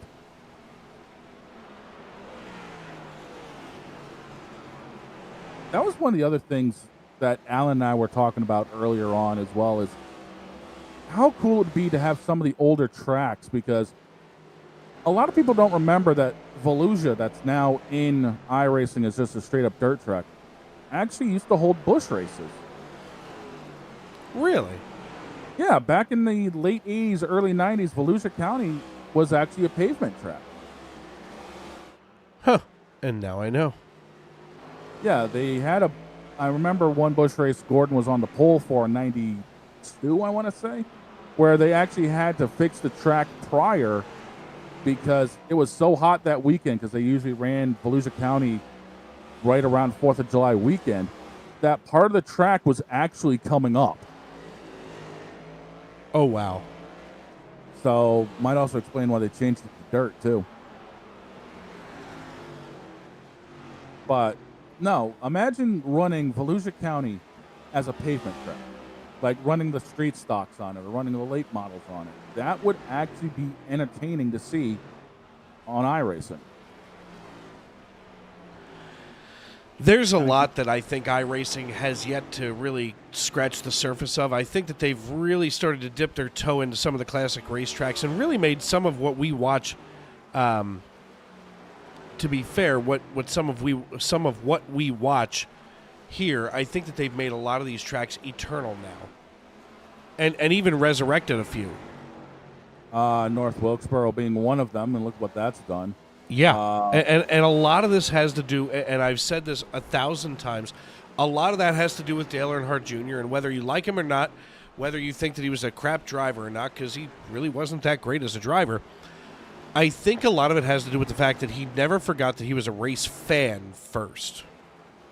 I mean, let's think about the fact that when they release an actual legitimate Gen 4 car next year, I think it's coming, with the Taurus and the Monte Carlo, it's actually going to be that RAD motor for the super speedways that's going to be inside the Chevys, the one that carried Junior to 4 straight wins at Talladega. So there's going to be that's just part of the history of the sport, is that motor alone. And to be able to have that, and then we've got the Australian supercars that are finally going to be getting updated, and trust me, I've been wanting to drive around in one of those Camaros for a while. And talking about a lot of the older tracks even, like, again, North Wilkesboro got resurrected, and look where it is in the schedule. The fact that Rockingham has come back to NASCAR. The fact that we're actually going to be doing the Clash at Bowman Gray. God help me, when Bowman Gray gets onto iRacing, it will be an absolute crap show. I believe that in my heart, but it'll be worth watching. It just opens up the door for a lot more of these tracks to get resurrected and preserved. Well, and I think that's, and I've said this over the years, NASCAR, I think, takes care of their history better than almost any other sport aside from baseball. Oh, you're not wrong there. I mean, NFL barely does anything nowadays outside of the Hall of Fame. Same with the NBA, although the Raptors are doing it right this year. They retired Vince Carter's number last night. They've got the old throwback jersey that they've been wearing to honor Vince Carter. The Memphis Grizzlies are doing things with the City Connect jerseys, and that's literally the only thing that the NBA has really in a way to honor the history of their past has been the City Connect jerseys. Because Memphis is doing something with a couple of different things. There's, like I said, Toronto's doing a couple of different things. That's really been it. But in Philadelphia with the 76ers jersey, honoring the Spectrum. Outside of that, there's really not much the NBA's been doing. But NASCAR has been able to do things right and preserve itself. Whether it's been the NASCAR Classics, website where everybody can find, so many different old races. To either, remind yourself of what you were watching as a kid, or to show people, hey, look, this is what happened. Enjoy the rest of the story. That's just part of what NASCAR does. Well, and I think that it's interesting to perhaps highlight the fact that, yes, we can do throwback paint schemes, and it gives broadcasters something to talk about up here in the booth, whether it's us on iRacing or, Mike Joy and the guys on Fox or NBC. But, I think that a lot of what this does is it gives us a peek back, and there are some things that these guys, you'll never see for sale ever again, that they're slapping on the side of their cars for throwback weekend. Exactly. And that's the thing is, like I said, I've been around since 1990 watching this sport. Like I said, I remember Derek Cope winning the Daytona 500.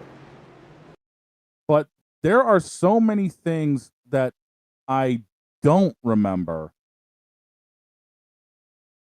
And we just had a huge issue, ladies and gentlemen. I think our semi truck just got grenaded. Stand Oh by. boy. Ladies and gentlemen, I think our truck just got smashed by something. iRacing just crashed. I don't know if it was just us, but it kicked us both out. I still got.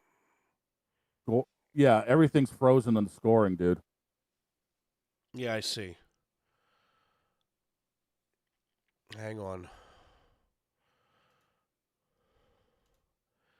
It says I'm already in this session. No kidding.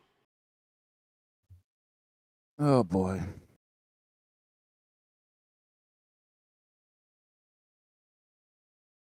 But again, to the point, sometimes seeing a certain paint job will actually be like, wait a minute, this car actually ran? And then people's curiosity will kick in. And that's what NASCAR is able to do so well. Well, and you talk about paint schemes. I remember last year, and I tell the story all the time, that I remember Dale Jr. last year signing a guy's hat, after the PR guy said, hey, we're done for now with autographs. Dale Jr. looked at an old blue and yellow Wrangler cap and said, hey, this is my daily, Dale. And sure enough, Dale kind of pushed the PR guy out of the way as we are loading back into the session after our iRacing crash. This is fun. This is almost like a rain delay in San Diego. We weren't expecting it. Right. And I mean, we were talking about the throwback history. That leads into Dale bringing back the Budweiser 8 car for the late model race in Florence, in which there might be a chance that even gets scanned into iRacing, because I know Dale and I have actually talked about it on Twitter a little bit, and I've kind of bugged by like, so you've run there a little bit, when are you going to have it scanned? And all he's given me is a smile and a wink before, and it's like, he's got ideas. Yeah, because now he gets to do this from a fan's perspective. Yeah, and that's the big thing is, with Dale doing this from the fan side, he gets to see a little bit more of our perspective about it and be like, now I see why they want to have this here.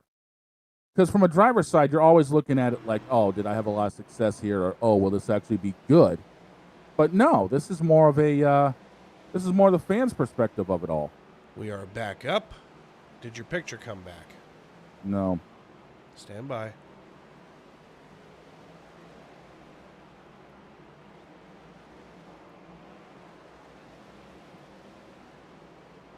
How about now? I'm good. Timing and scoring back? Yes. Yay! We just had to get a tree off the back end of the trailer, ladies and gentlemen. We're fine. Good gravy.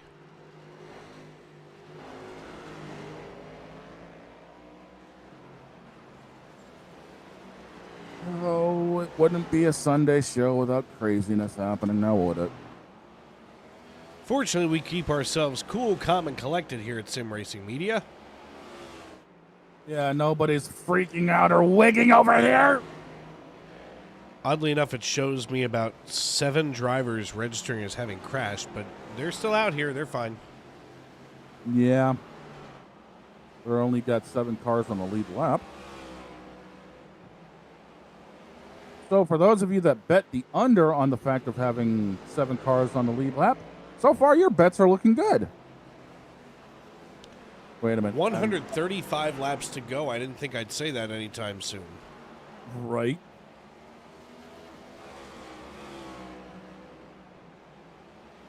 But Nate Pearson is just mowing everybody down right now. And I think he's just put up a pace that is just hard to touch right now, because he has got what looks to be a very, very healthy lead here. I'm thinking it's about 3.5, 4 seconds, if not more. Looks like Pearson is 4.57 seconds out. Jeez. You don't see that here very often. No, you don't. And that kind of throws things back a little bit to where... That's going to punch Pearson's ticket to, to the round of 4. This, I said it at the start that it feels like there's going to be an old school race. We've come into where it feels like an old school race. Because this was common in the 90s and 2000s where someone would just haul off and just start whooping on everybody. Well, and here he is. Why does that not surprise me? Nothing should surprise you anymore. It's the same reason why I take a scorebook to the ballpark with me and never know if you're going to see something you've never seen before. And that's why I have 3 notebooks for the morning show, because just in case something comes up, hey, this don't surprise me. Here's why. You know, you've mentioned the morning show several times. Why don't you let the fans in here know about what you got going on every morning of the week, Monday through Friday? You guys can find me over on Snowman Multimedia, because that's where the actual morning show is, where we do everything under the sun, from talk about, you know, the current happenings in the NBA, to make fun of LeBron James, to me basically wondering why the New England Patriots are sucking so bad. And Thursdays and Fridays, we actually do our pick'ems for college football on Thursdays, and Fridays we usually have somebody come in as a special guest picker for the pro games for Sunday. So those 2 days, I'm usually the statistician and the bookie. So there's that for everybody.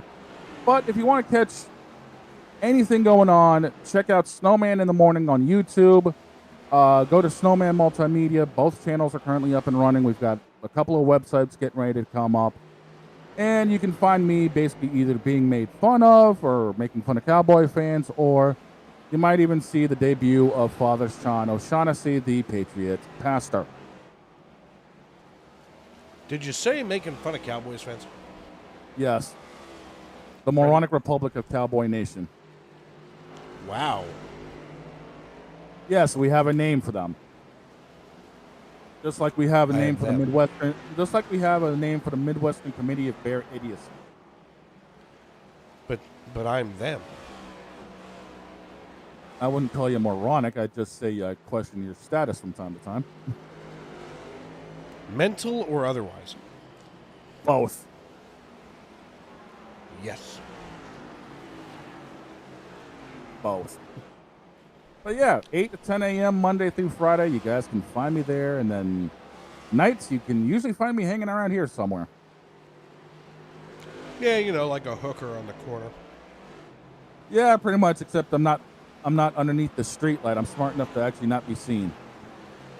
Maybe I'm the hooker, because I feel like I sent Alan out to go find me a whore. And Maybe it's the other way around. Maybe Alan went to go find me a John.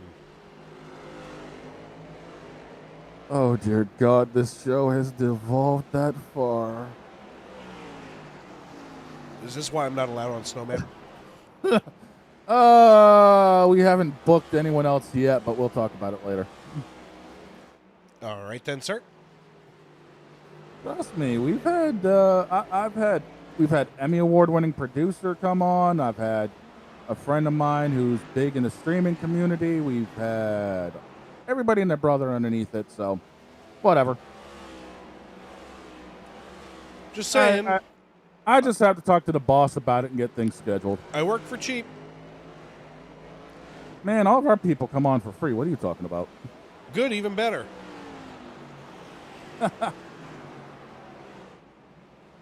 And speaking of free, it looks like Nate Pearson's handing everybody their lunch for free at this point.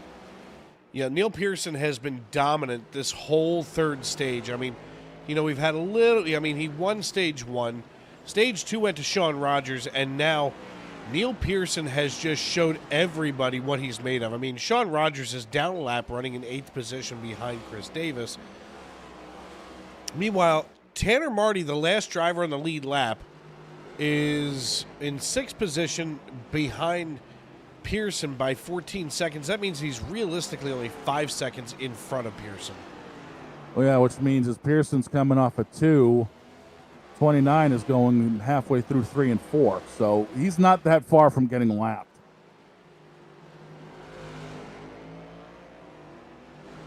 So Pearson has put up an absolute clocking right now on everybody.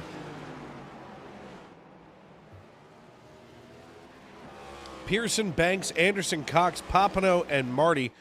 Those are your top 6 and the only 6 drivers left on the lead lap. We're going to step aside one final time here and pay some bills on Sim Racing Media. I'm Dave Regal, he's Shane Lake, and this is the Stacy Strong Cup Series brought to you by Trisha's Hope. So hi, my name's Christy. I am a wife, a mother of 3 children. I am a sister and an aunt of lots of nieces and nephews, and I'm also a substitute teacher. So my everyday life changed by going to appointments, a lot of appointments, a lot of scans. As like during the treatment, my body just got weaker, so I wasn't as active with my children and with my husband. So I was laying on the couch a lot more. I'm an active person, and so that just didn't sit well with me, but that's how it changed. My body was just weaker, and I couldn't do the things that I used to do.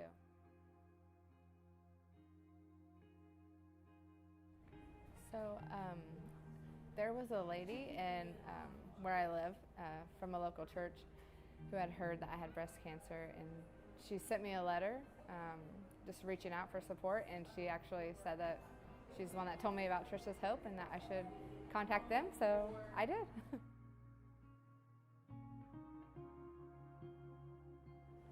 So specifically, I wasn't able to really work during my treatment or anything like that, so the grant that I was able to get helped me pay my bills, provide gas money. I was driving to and from treatments, and so it helped a lot with bills and everything. I would just say I am so grateful for Trisha's Hope and for all the people that have donated, because I don't know what.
To the outside line, he brakes so much later. Masket can't defend. He's got the outside line for the second part, and he can't hold on. Going the long way around, we're going to be 3 wide for the lead as they all come to the line. Who is going to take it in the end? And here comes Lockwood. He's going to make the move to the outside. Quinn tries to force him off a little bit, but there he goes.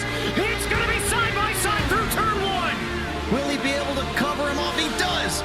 Weaving back to the left-hand side. Reynolds is trying everything. The kitchen sink is being thrown at it. They're leaning on each other. Coming into turn number 3. It's going to be a drag race through 3 and 4. Coming back to the line. Here comes Trish on the bottom. Richard's going to hold the inside. Tries to be the late breaker here.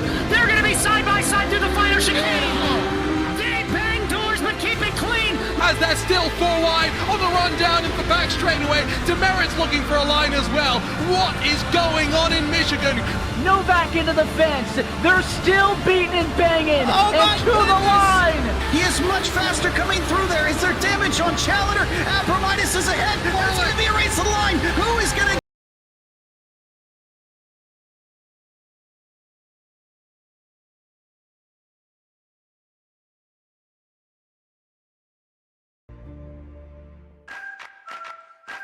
Preen Garden Weed Preventer and Preen Garden Weed Preventer Plus Plant Food block weeds before they start and are safe for use around over 400 flowers, vegetables, trees, and shrubs. Best of all, they give you 3 months of freedom from weeding in just 4 easy steps. You can apply Preen anytime before or during the growing season. But since it's a weed preventer, not a weed killer, early spring is best. Here's how. Start by removing existing weeds and their roots in the area where you want to apply Preen. Sprinkle granules directly onto dry soil, mulch, or stone so that they're evenly spaced. Within 24 hours of applying, integrate the granules into the top layer of soil or mulch or stone-covered bed. Finally, water with a hose or sprinkler or a well-timed soaking rain to activate the protective weed barrier. When activated, Preen creates an invisible weed-fighting barrier just below the soil surface that targets and prevents weed seeds from sprouting and forming roots. People and pets may enter the treated area once dusts have settled and the area is thoroughly dry from watering or first rain. That's it. Now you'll have a beautiful weed-free space and 3 months to do anything but weeding. Satisfaction guaranteed. Trusted for over 50 years, Preen is America's #1 weed preventer brand with weed preventers for every type of garden.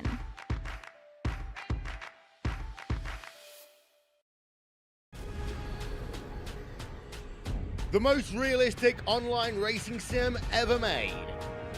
This is iRacing. Detailed laser scan tracks, fully dynamic real world cars, and over 50 series to choose from. 6 online world championships offering over $400,000 in annual prizes. This is the original esport racing game. This is iRacing.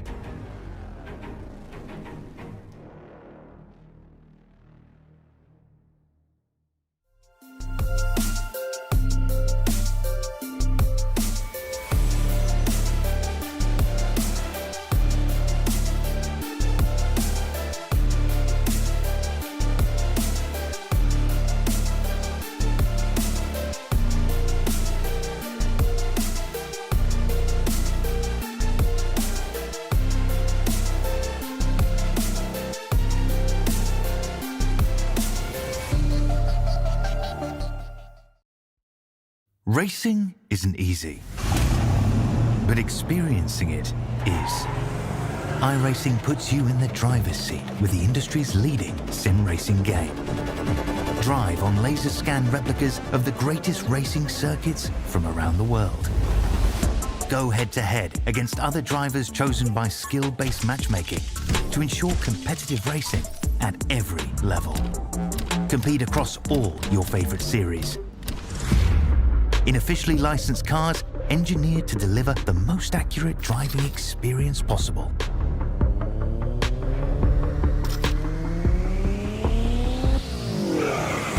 Join a race or host your own with players from across the globe. Race against the computer or in a league with friends. Feel the thrill behind the wheel. Visit iRacing.com.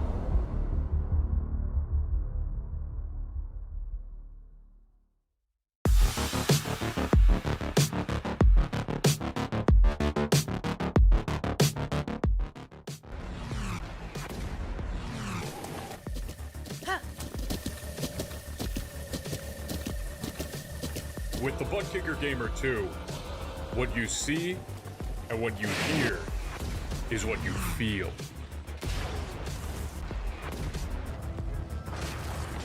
butt kicker. The future is feeling.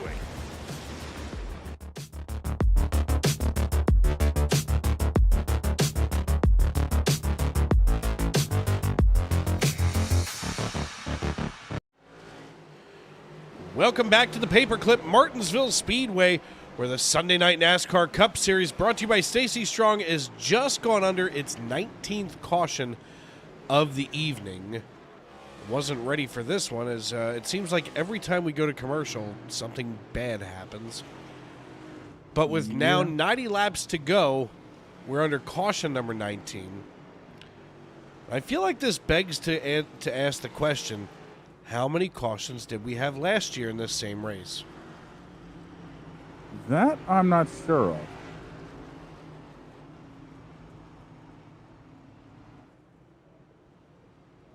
A little bit of research here on the back end.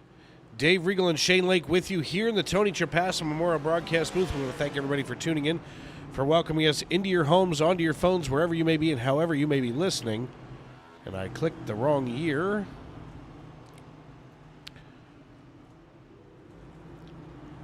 Last year, that can't be right. What? Nah, I clicked the wrong thing.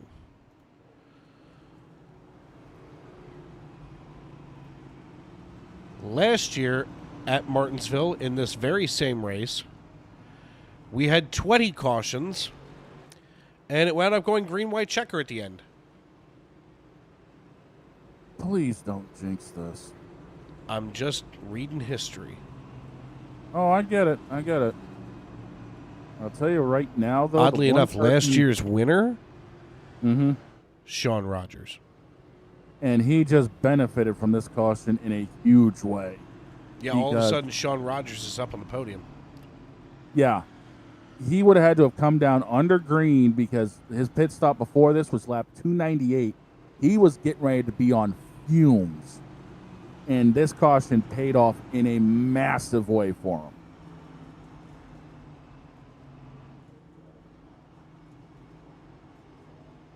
Got a chance to listen to race radio for Frankie Muniz last week during the truck race. Mm-hmm. Now, last week, Frankie Muniz had problems with his battery pack in the truck. Of course, he was, there were some electronic issues, and it took him a while, but they got him back out there. Frankie Muniz really wants to make a name for himself in this sport. He doesn't want to be associated as an actor anymore. He wants to be a race car driver in the worst way, and to hear his frustration on race radio in real time was just incredible. And to legitimately hear his spotter on the radio going, "Hey man, listen, you belong here, let's calm down." It's sometimes in one way or another, I feel like it's almost the same thing as we should have in iRacing, where your spotter, instead of just telling you whether or not you're clear, should be on there going, "Okay, buddy, you belong here. Let's calm down and make the right decisions." Yeah, I mean, you get that when you're working with a team or whatever, because you might have somebody who's working with you as a crew chief, working with you as a spotter, what have you. But to have that availability just by yourself actually would almost be reassuring in a way, because there's a lot of times people just use a regular crew chief and spotter in here as Pearson takes off once again on this restart.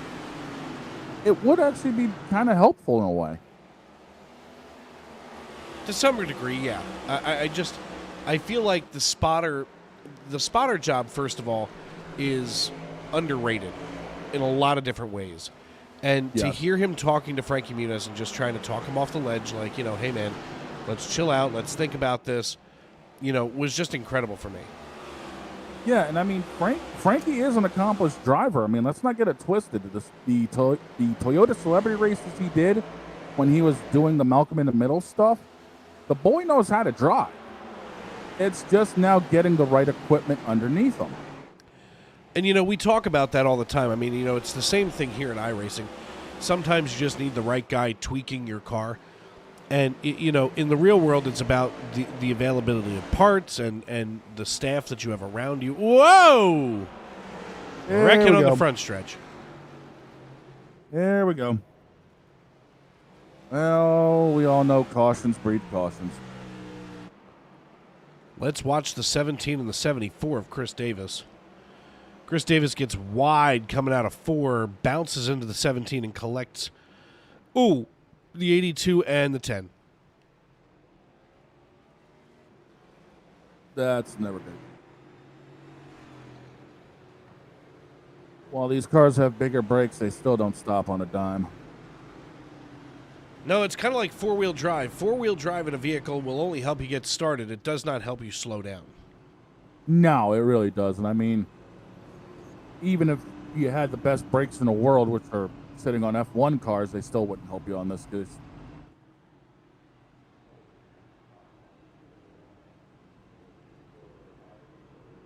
Just ask Max Verstappen in the rain today how that went. Seems to be accurate. Right.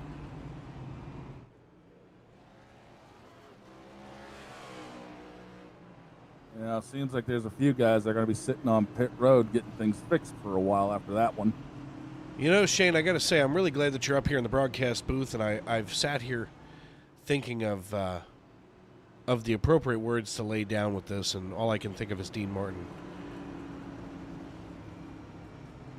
Roses are red, carnations are pink. If I had your talent, I wouldn't have to drink. Oh, I was thinking more along the lines of, what are we going to do, sing It's Amore or something up here? A little bit. Yeah, I'm not drunk enough for this one because the only time I sing is karaoke. I do love a good karaoke. And I love a good cocktail to go with it.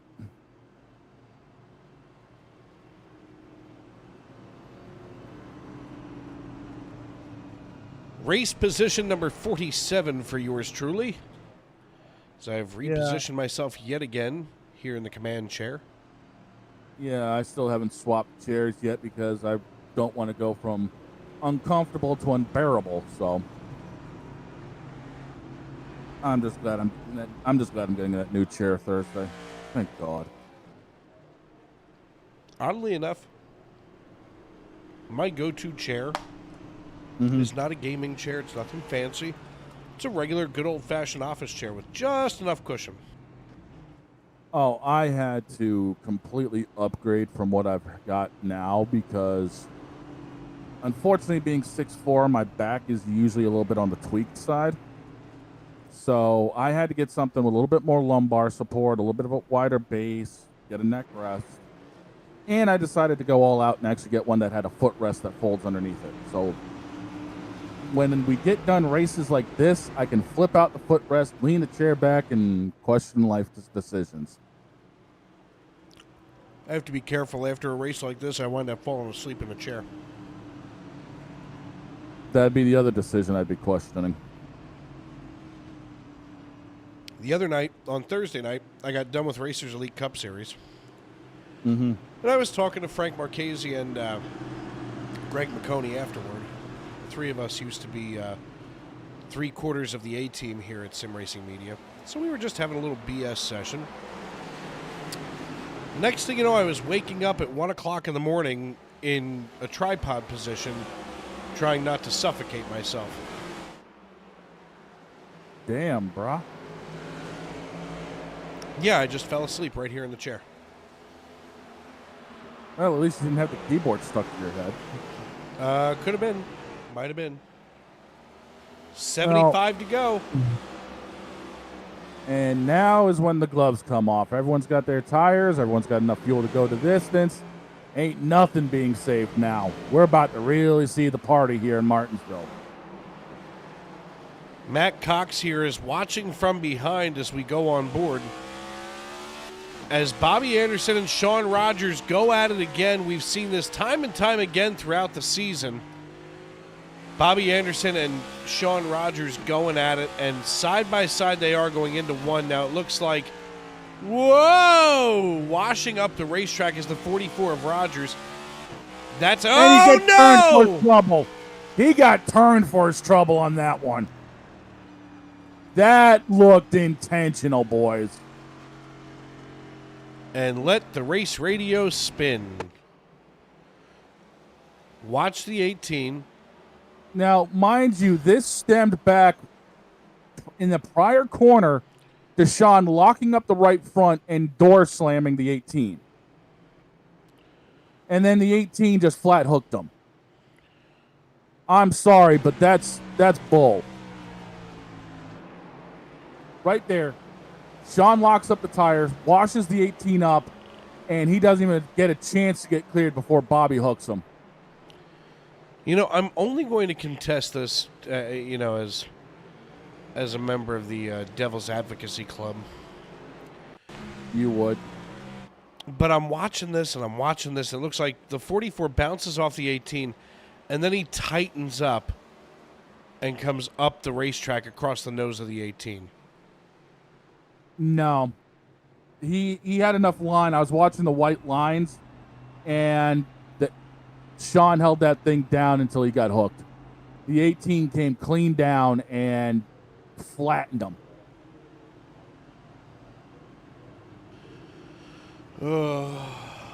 That's going to put Dylan Banks and Matt Cox atop the pile with Tanner Marty, Sean Rogers, Bobby Anderson. John Wilco is down pit road.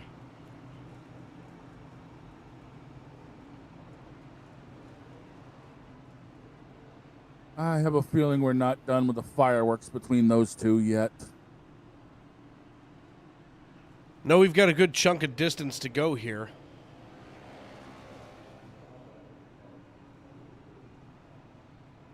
I've seen some pretty intentional takeouts here on iRacing, and that one, I'm sorry, but I'm calling it like I see it, and that was a flat dumping.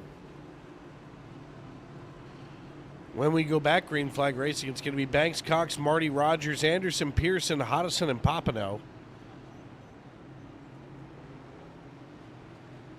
Well, I'd still keep an eye on Sean to come back up through the field because the car didn't look like it got damaged. The tires are probably a little on the pissed off side, but, get them cooled off a little bit. But something tells me Neil Pearson's, we're not done hearing from him yet either. And let's give a shout to the 62, John Wilco. That naughty and nice car, he's up 20 positions from where he started the night. John Wilco is from McAdoo, Pennsylvania, and if there's one thing I can say about the fine people of Kennedy Drive in McAdoo, which is, by the way, the main drag through that town, these people do not give up. They are what we would call a hearty people. Well, right now, he's definitely not giving up because last car on the lead lap. Nope, there's 9 cars on the lead lap. Again, scoring took a second to update. But it's going to be interesting to see if he's got anything for these guys. We haven't heard from him much, but he's up there contending now. Well, he's kind of been like a Navy SEAL. He's been quietly cutting his way through as we hit the restart zone and get lap 434 under the way. As someone's already in the fence behind this whole pack. We stay green.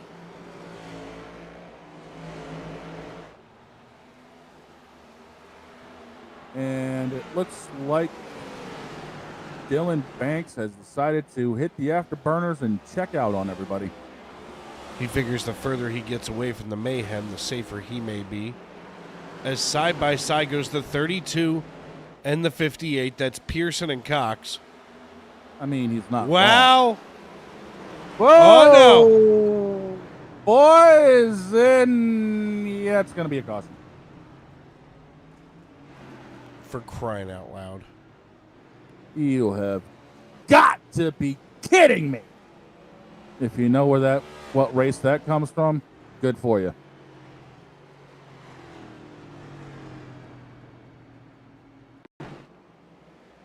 Oh, Pearson saying over the radio that he got nerfed, and, well, yeah, he did. That was bad. And now the tempers are flaring. Tempers are flaring now. Tempers on a short track? No, couldn't be. Yeah. Looks like it was a 32, a Cox that got him, too.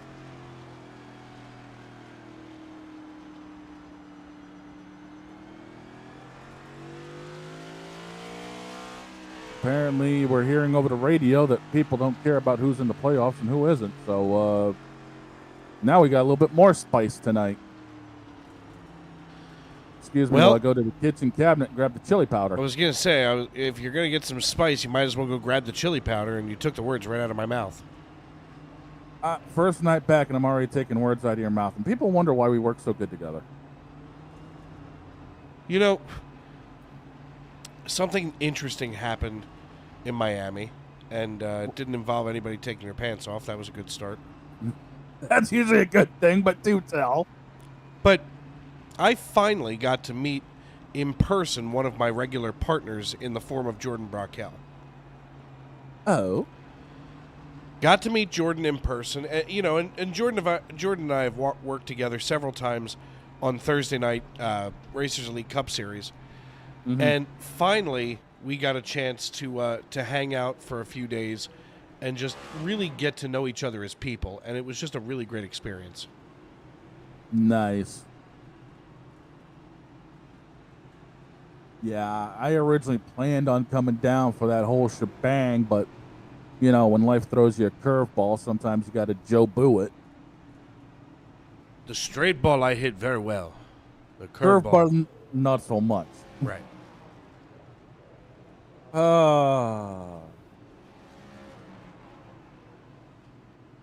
60 to go. Can we actually keep it green for 60 laps? There's $1 million question for everybody. I was going to say, there you go. One can pray and hope and not chuck their steering wheel at the screen when it's over.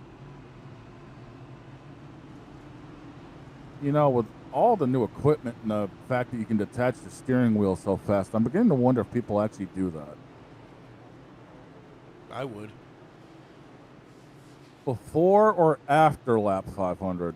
Yes. You're not wrong. You're not wrong. It's bad enough I can actually unscrew the shift knob I've got on my TH8A shifter and just chuck it at people, so. Happens. Too many times. Restart! And Banks backs the field up again and takes off. And here we have Rogers and Bobby side by side. Wait till you see the chaos. Here comes Pearson getting ready to get involved in this as the 32 comes down pit road. Probably serving a penalty for causing what happened. Can you imagine what's going through Sean's mind as he's trying to get around the 18? Oh, please don't hit me, or is it worth paying him back? Well, now he's got to get around Tanner Marty, and he does. As they go side by side, he's going to have a good run here into 1 and 2. And he's really going to be able to wrap the bottom there and coast out to the outside of the racetrack. Yeah, I think Tanner just let him go. He knows that Sean's quicker with the tires, and Sean's got more to fight for than he does. So, you know, good on him for letting him go and let the playoff drivers decide who's doing what here. But now, Sean's got to figure out how to close up a 1.3 second gap. Magic. And yeah, that's what it's going to have to take. Because now Neil's gone by him, and now Neil's got to figure it out. And I don't think they've got anything for Dylan because the track's been cooling off, and Dylan's been able to save, and as long as he's setting the pace out front, good luck.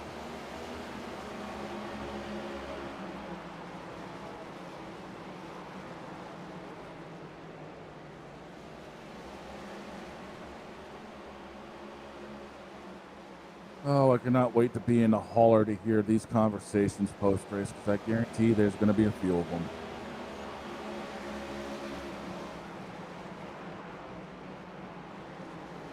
And you know, that's the crazy thing. We really didn't have that big of a conversation between people for the Cup side this weekend. But boy, do we have some fireworks in the trucks in the Xfinity Series.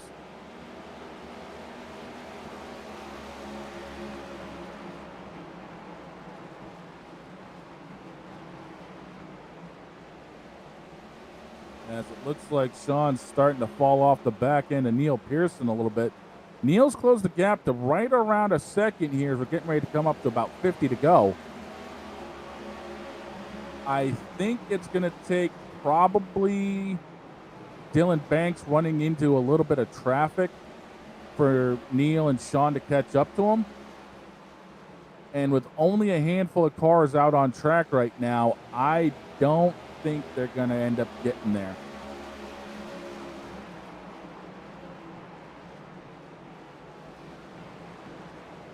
But, you know, we might see another caution or 7.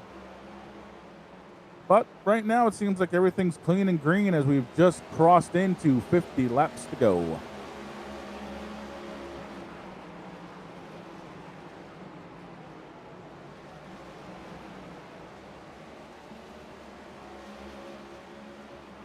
Dylan's extended the lead to 1.3 seconds, which means he cleared out traffic, and now Neil and Sean are going to have to get around the 32 car of Matt Cox. I think if Matt was smart, he'd probably just roll over and let these guys go.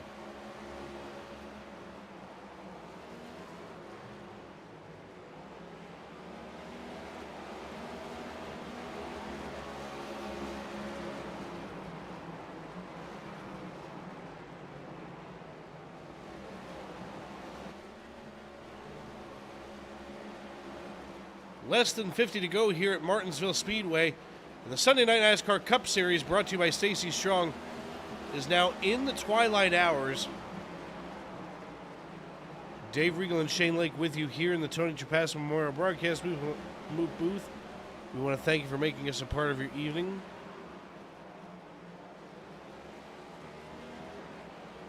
Yep. And like I said, it seems like Dylan is checked out. He's got about a 1.3 second lead on Neil right now. That lap car, Matt Cox, could provide a little bit of a problem right now.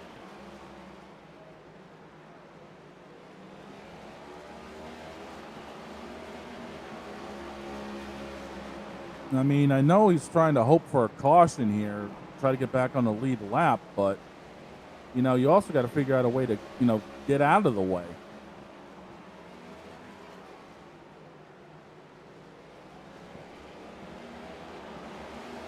Because the last thing you want to do is hold up a driver that's fighting for their playoff life. Because, well, what's going to happen to you is someone's going to use you up, and that's what Neil's basically doing right now is, hey, I gave you one to get by. Either you let me go, or I'm going to give you another one, and you're not going to like where you end up. And Neil gets around him. So now Neil Pearson can try to take down this 1.1 second gap. Now, 1.1 seconds might not sound like a lot, but when you're cooking around here at about 20 seconds a lap, that can be quite a bit.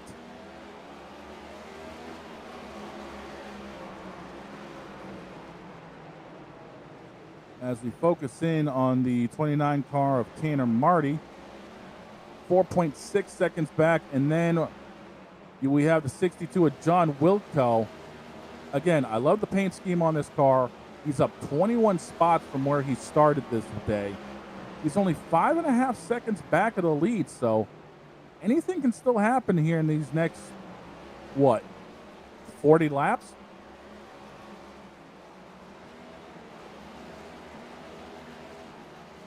Dave, wake up. Dave, wake up.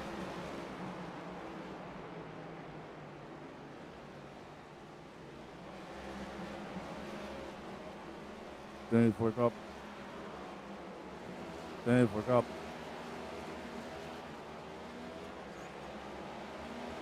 Sounds like we got cars scraping off the fence here as we're focused in on the 62. Starting to lose a little bit more of the lead here, but Dylan Banks is still hovering right around a second. So far, Neil Pearson fastest lap at a 19:06. While currently speaking, looking at the lap times for these guys, Dylan Banks is sitting at a 19:42. Pearson's sitting at a 19:35. So he's going to be able to chip into that lead a little bit.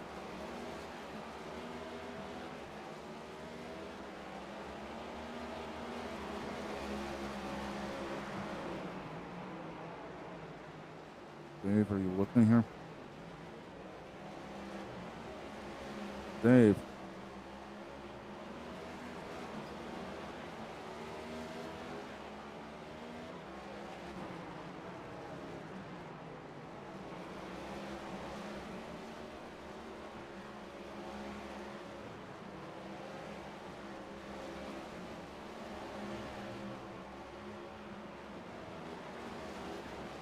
Dave.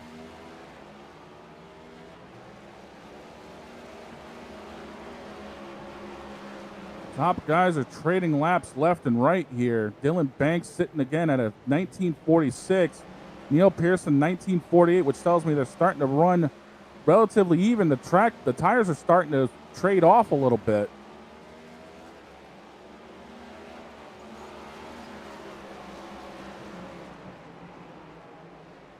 Dave.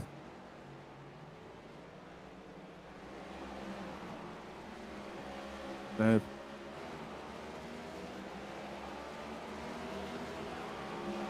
Sean Rogers looks like he's also trying to get in on the party here as we're focusing, looks like our truck is having a lot of fun here. We're focused up on the 32 car. Unfortunately, with Matt Cox, again, I don't know what was going on with some of this stuff today, but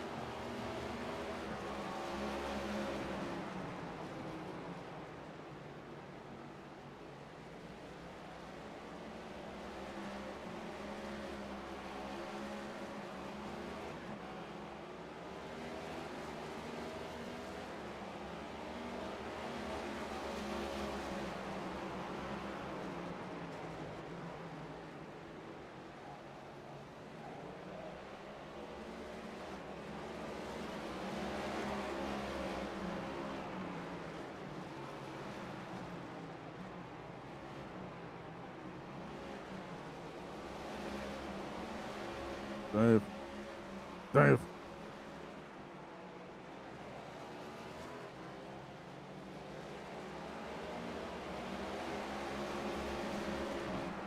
Dylan Banks has extended his lead out here with 28 laps to go, 1.1 seconds, as he's getting ready to put another lap on Chief Cook and bottle washer Chris Claude here.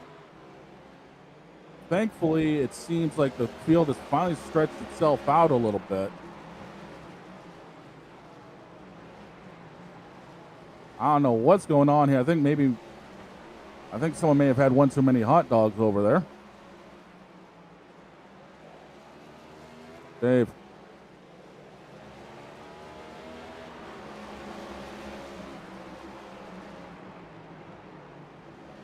Yeah. Dylan Banks is starting to really lay down the times here. Starting to even a little bit. But the pole sitter has been looking really strong this entire race. We focus back in with Neil Pearson running second. He's only about a second off the lead.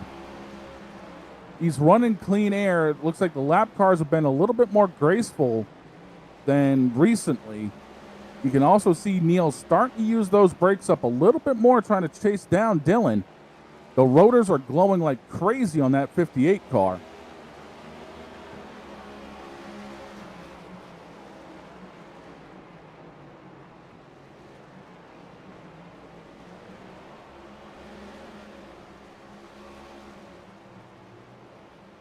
Dylan Banks, once again, extending his lead out. Right now, there's really no threat for Neil Pearson. He can go after Dylan because Sean Rogers is currently sitting about 1.5 seconds back off of Neil.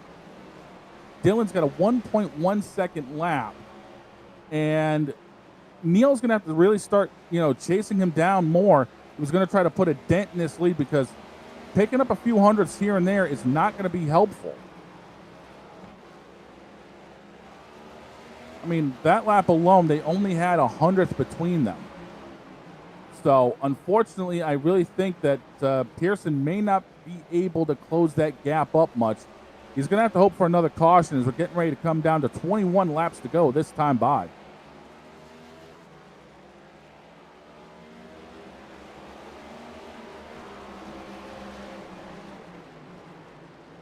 As we're sitting here with a 62 car, again, of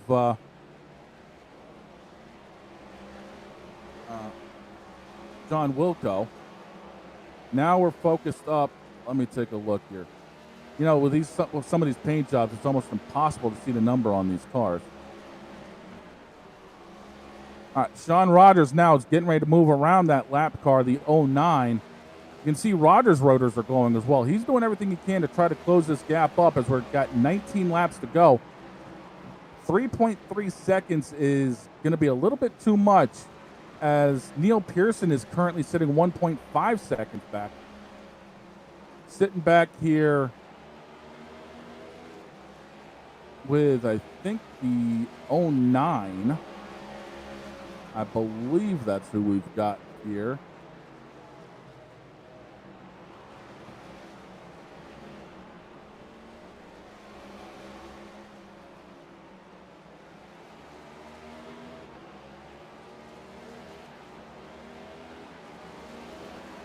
Oh boy, let me take a look and see what we've got going on here.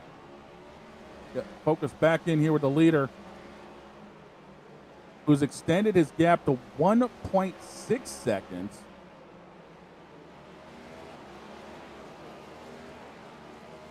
Dave, wake up. Dave, wake up. Dave. Dave.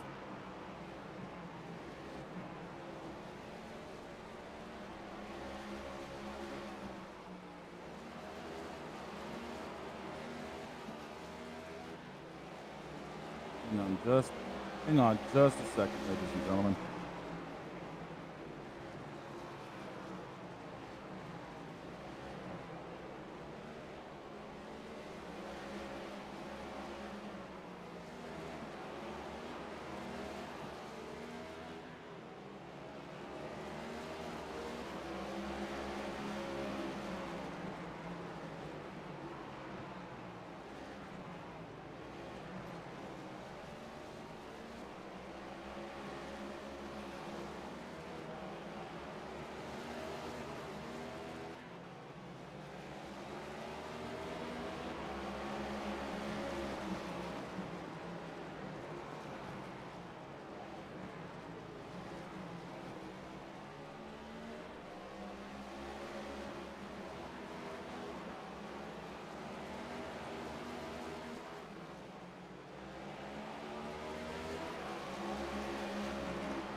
All right, we've got, it looks like this field's getting ready to wrap this party up. Dylan Banks has extended his lead to 2.5 seconds.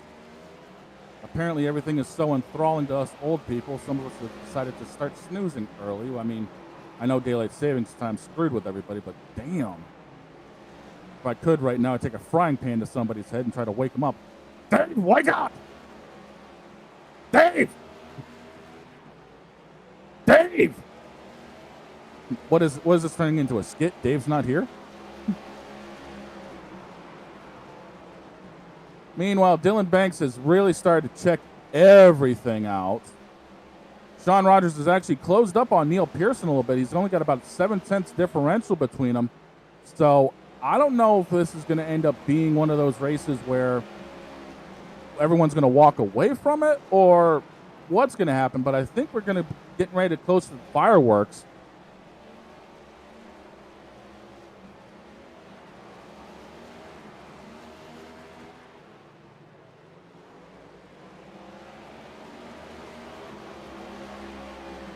But as we're getting ready to get this race closed up here with a few laps to go, it looks like Dylan Banks is going to walk away with this.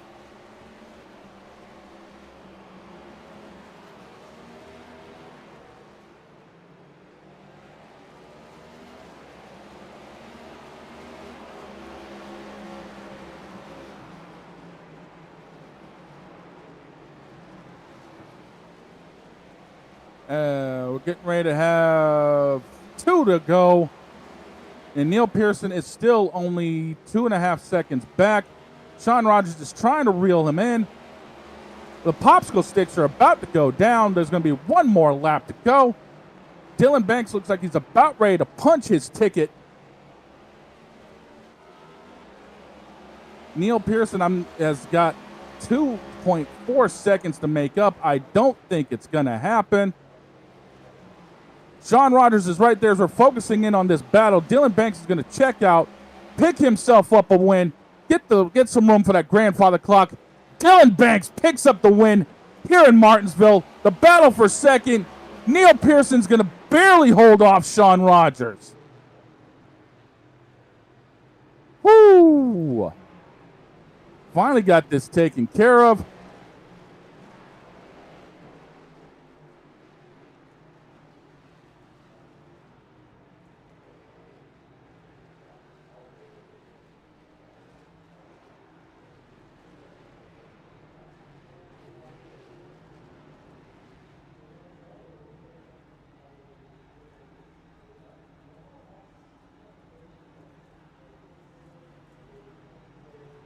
Let me see here what we can do.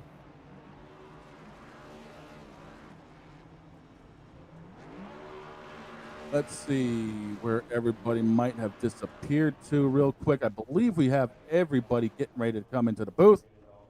So as Dylan Banks burns it down, let me see here if we can get a hold of our second place finisher.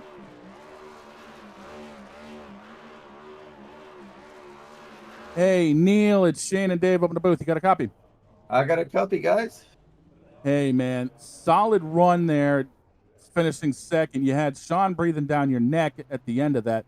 Did you have anything possible for Dylan, or was that just everything that car had?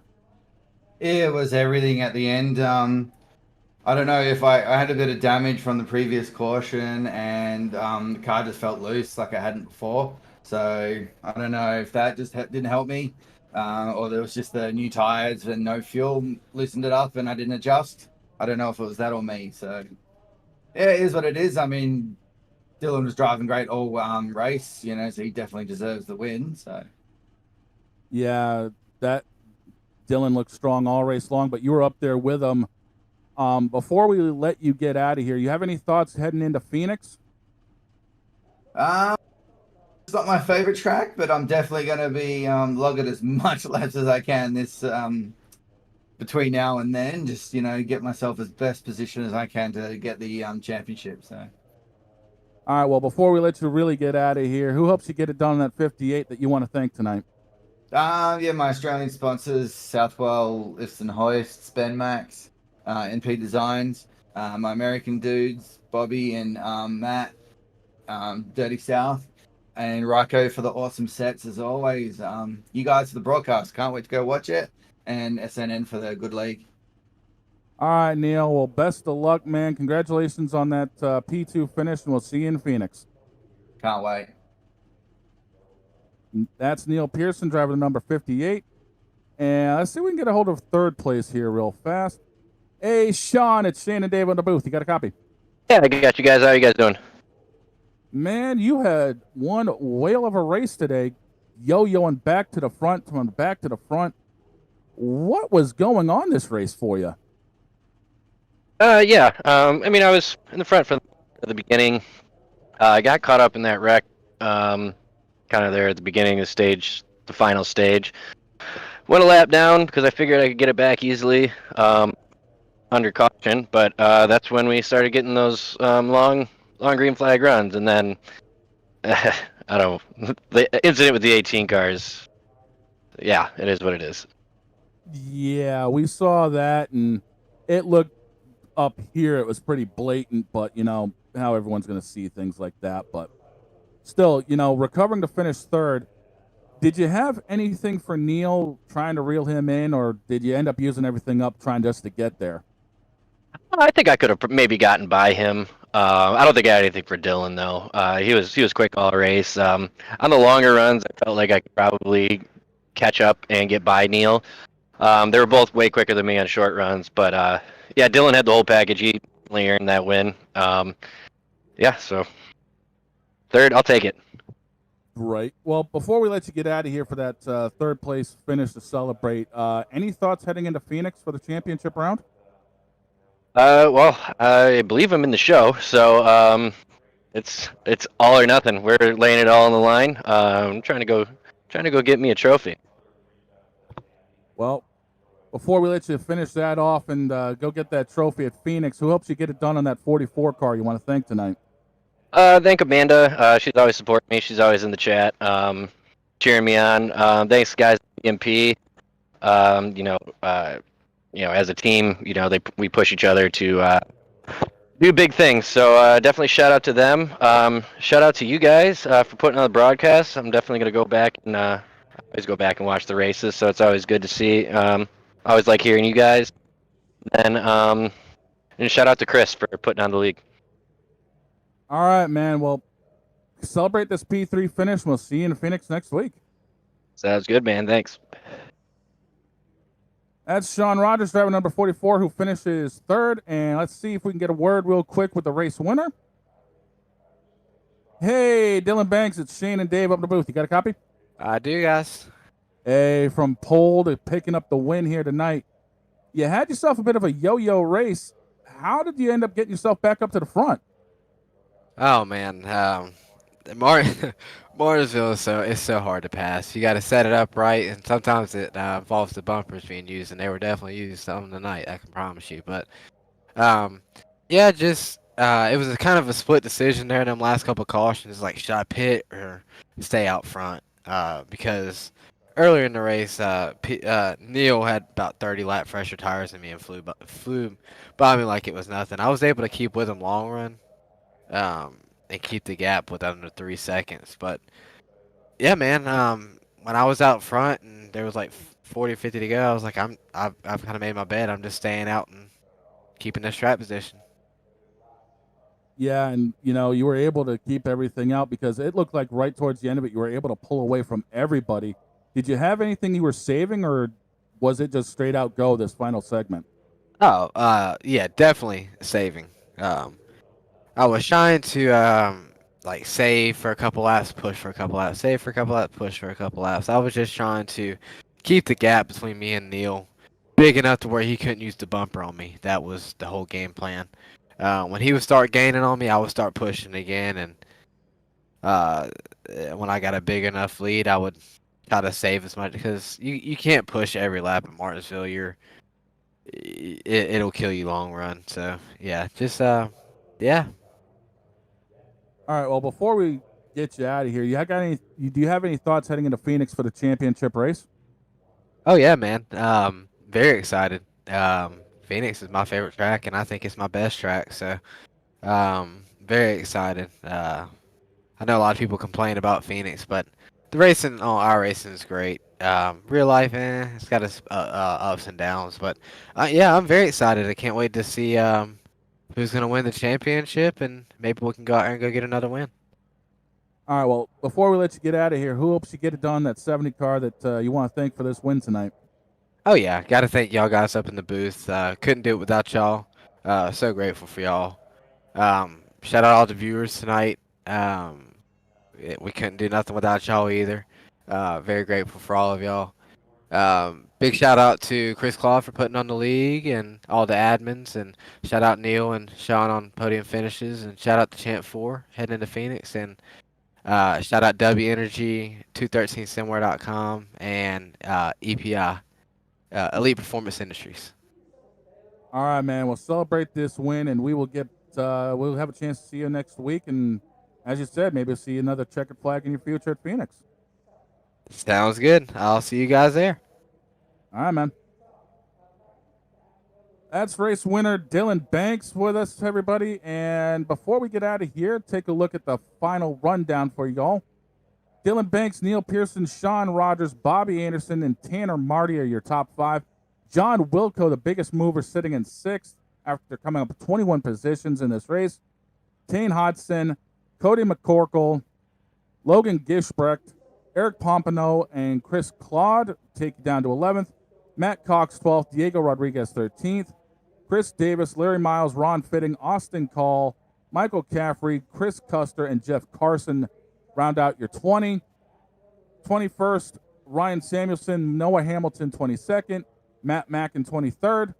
Taylor Hunter, Steve Herring, Timothy Cook, and Mike McConville will wrap out your 27-car field for this race here in Martinsville. I don't know about you guys, but I'm glad we're able to get the green flag racing in and kind of see the comers and goers of this race. And if anything, it tells me that Phoenix will be even more fun. So, from my partner Dave Regal, I am Shane Lake from up here in the Tony Trapazzo Memorial Broadcast booth. And as we always say, in honor of our late friend, today, tomorrow, and every day as you walk down the road of life, please don't play in traffic. And until we meet again, everybody, please do take care.